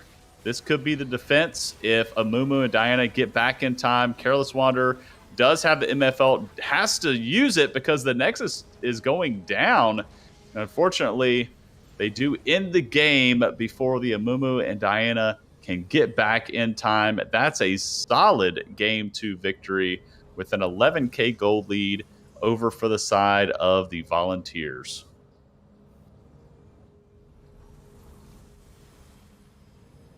Well, there you have it. We're back. We're back. Yeah, I mean, Volunteers showing up. Chase, what you got? Kind of just interrupted you guys real quick. Oh no, you came here. You came here with the money. Folks want to hear about the scholarships and the other prizes from the. Well, we do have those.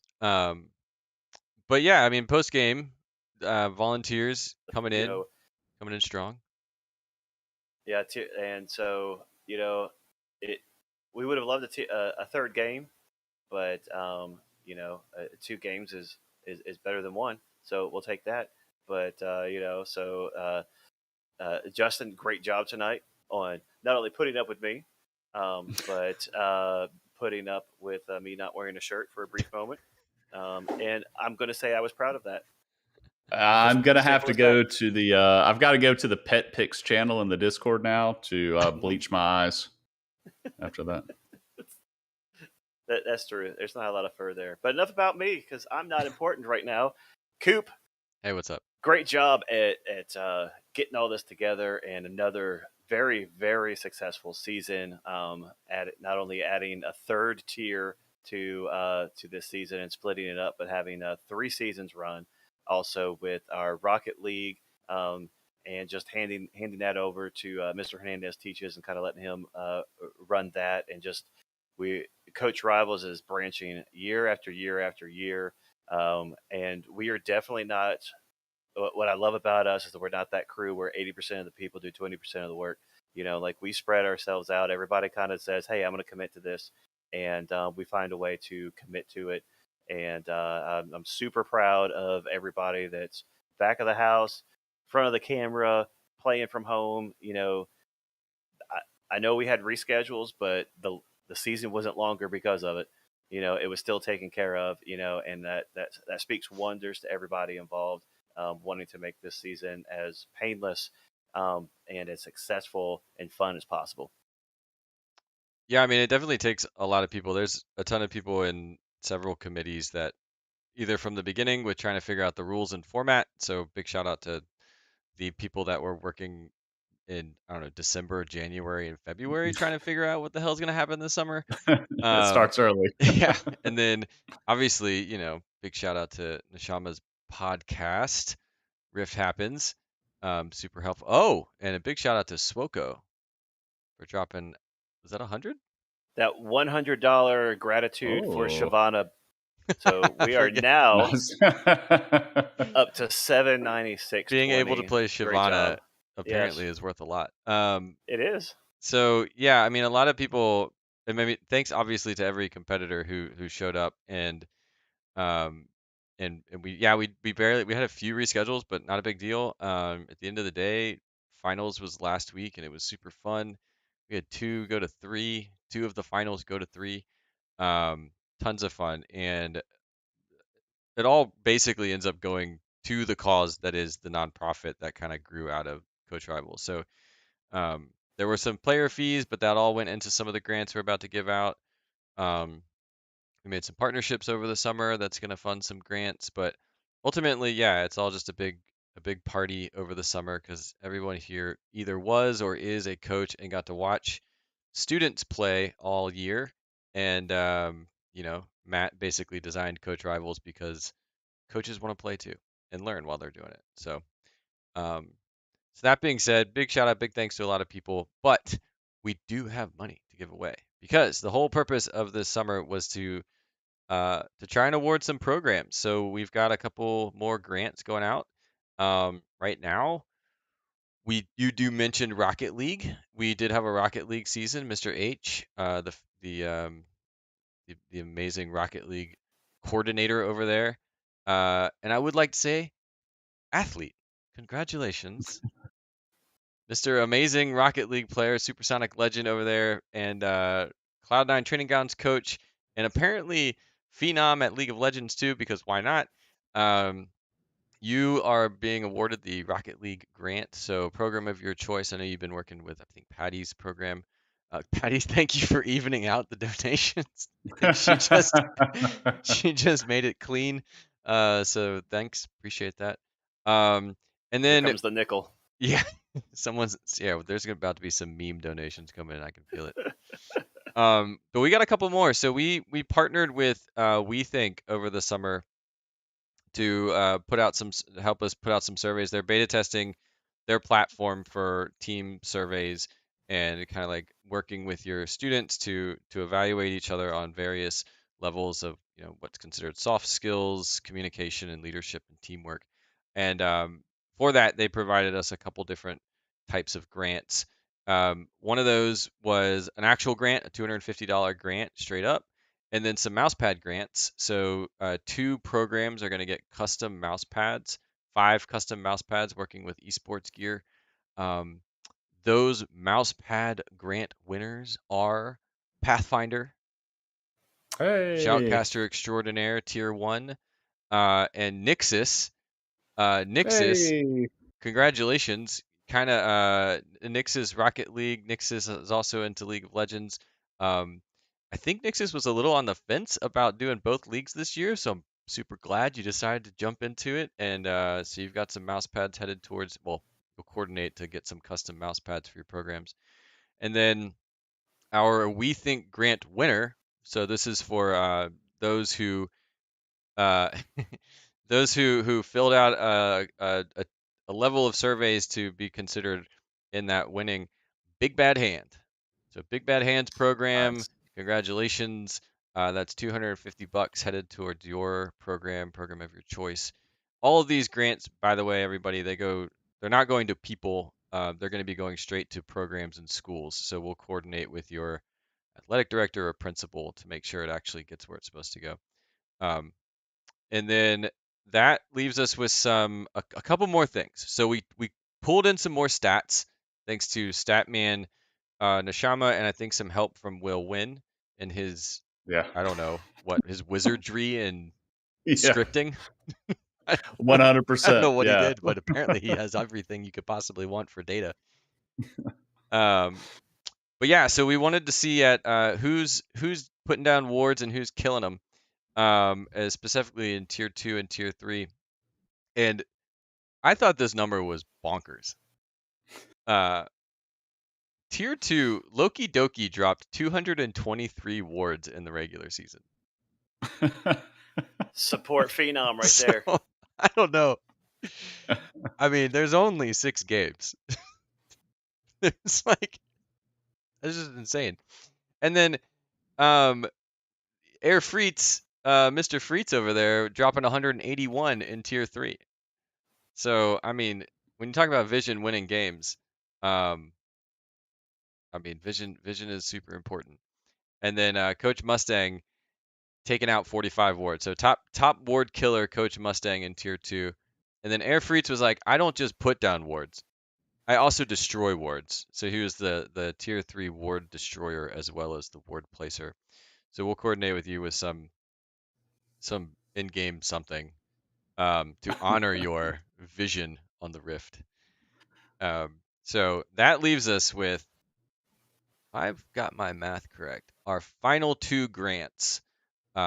Phoenix ourselves put together two $250 grants to programs, and those 2 are That is not a drum roll. That's all I got. Dig a bird, dig a bird, dig a bird, dig a bird, dig a bird. Lexi and Devoid. Hey, Nice. All There you go. right. So Lexi and Devoid, congratulations. That's a lot of money. I mean, the total tally is with partners and with donations, and especially with what's coming in today. Over the summer, including today, we're almost about to hit our goal, which is pretty sick. But we'll, as a community, so as a Coach Rivals community, we will just in the last 3 months, we'll have been able to fund over $2,300 in foundation grants. So, Wow. That is great. yeah. So that's and That's- most of that stuff. I mean, other than the We Think and a grant that came in well, several months ago, but over just the last 3 months, all of that is pretty much community driven. So that's stuff that's coming from Twitch subs, which, let's be honest, is primarily Patty and Aaron. so, Hey, so everybody has their role. I mean, which is know? awesome. Yeah, I Yes. mean, people hate the Big- commercials, and someone's got to help. So, Yeah, Yeah. yeah, that's the truth. yeah. Hey, thanks to Bulldog Mentor after playing yeah. that really good game in lane with Vex, dropping that 150. And then we've got Oh, I was just about. I just had this There you go. message. I was like, we have 130 to go, yeah. No, we don't. And and then now we not don't need anymore. anymore. Not anymore. Shout out to the triple threat up there. I think Aaron, Aaron Coach. also won bingo tonight. So she's It's won. her and bingo giving earnings. back. Yeah, Yeah, she's absolutely. Why not? bingo earnings. There you go. So it's like winning that $2 scratch off and not leaving the gas station, just reinvesting it into your Yeah, future. just like So we appreciate that. So Putting we it back, we putting it made back. our goal. We didn't need a game 3 to get to it. We didn't. we needed 2 really banger games and some poor commentary by myself and good stats by Nishama and some giveaways from Koopa. And we hit Did our it. grand. It's pretty Well amazing. done. It is. So that's a hell of a way to kick off the fall. I mean, everybody's fall semesters is about to kick off, so hopefully we'll be able to get these out before seasons start. So the hope is that these things are in programs' pockets, geared up, ready to go. That could be, we've given out several grants in the past, and they go to player fees. They get kids onboarded, they get kids playing. So by doing this, I mean, who knows what's happening, but there are kids competing in the fall because of this. So I can't thank y'all enough for doing that, as well as you, Chase, and Master Blaster. What am I calling you, Chase? Master Blaster and That's my Nishama. name. I know. Okay. But yeah, I mean, it's just a huge thanks, and it's pretty awesome to see this come together with this all-star match at the end of the season. So yeah, thanks everyone. It's amazing. The thing is everyone's gonna take a really long nap now. Yeah, not bad for a bunch of amateurs. Not bad. Bunch of hobbyists. Yep. Yeah. So that's I'm trying to read the chat and see if there's anything important there. Just chaos. A lot of talk about skin and I think that's your skin, my friend. Yeah, it is. Skin wins. Yeah, so that's gonna wrap it up. That oddly enough wraps it up for the whole summer season. This is kind of the end. I don't know what we've got planned for the next fall and summer and spring, or next fall and winter, but I'm sure it'll be ridiculous. I think we usually like over Christmas break we have a quick, like ARAM jam, ARAM jam, something like that. It's really fun. Not to mention, we have our Monday nights where we get together and just, if you're on our Discord, just toss out there that, hey, I'm gonna hop on for whatever, and if people are available, they will. So I mean, this is my community. I learned this game from starting to a team at our school, and all those guys graduated, and so being able to meet everybody here and then be able to hang out with y'all on a regular basis, even if maybe just once a week for a couple hours, getting carried, then that's fun. So I appreciate the camaraderie, I appreciate the love, and just the trust we have, with each other, being able to share what's going on, and not only support as players, but as individuals with the different things that go on in our lives, on a professional and personal level. So if that's what you're looking for, Coach Rivals is your jam. If that's not what you're looking for, you need to come to Coach Rivals because it needs to be your jam. Yes. And if you are a coach and you've stumbled across this, you can check out the website and get in touch if you want to find the server, or you probably know somebody who knows somebody and maybe can invite you in. But the more the merrier. Come on in. Coaches, former coaches, everyone's got something to share and something to spread. But yeah, but in the end, I mean, successful evening, one last huzzah, hurrah, and all that. But yeah, and I question Nashama. Rift Happens is turning. It's a summer only thing, right? Is that what we're doing? Yeah. So, how we know Rift happens as we know it as being sunset and is turning into a summer only thing due to time and availability and all that mess. And so we're theorizing how we can turn it into something like a Coach Rivals pre-show. Yes. Yeah. So I like More that production. idea. Yeah, so it's produced ahead of time, and then we run a 30-minute pre-show before the matches actually start. Yeah, we're So gonna need that would a maybe Rift giant Happens desk, would right, major on out of that. So location. yeah, that could be the next thing. TFT tourney win. Yeah, I mean, I think that's the thing about fall is there's a lot of opportunities once we all take a nap, to figure out what do we do next and how do we keep rolling. So I think TFT sounds awesome. I know that there's probably some other games that people are playing and want to pick up some fun night games, but figure something out. So but yeah, I mean, that's let me just check the sheet real quick. I think that's everything that we've given out. Don't have anything else to give. But yeah, well, as far as I'm concerned, great season and big thanks to everyone who helped put it together, and for everyone for teaching in the chat. I know if you saw the chat in the Discord, it was full of how do I do this, what do I do here, and then also pet picks. So, classic internet. So, Yep. but anyway, that's gonna do it for. I think that's gonna do it for summer 2022 for Coach Rivals.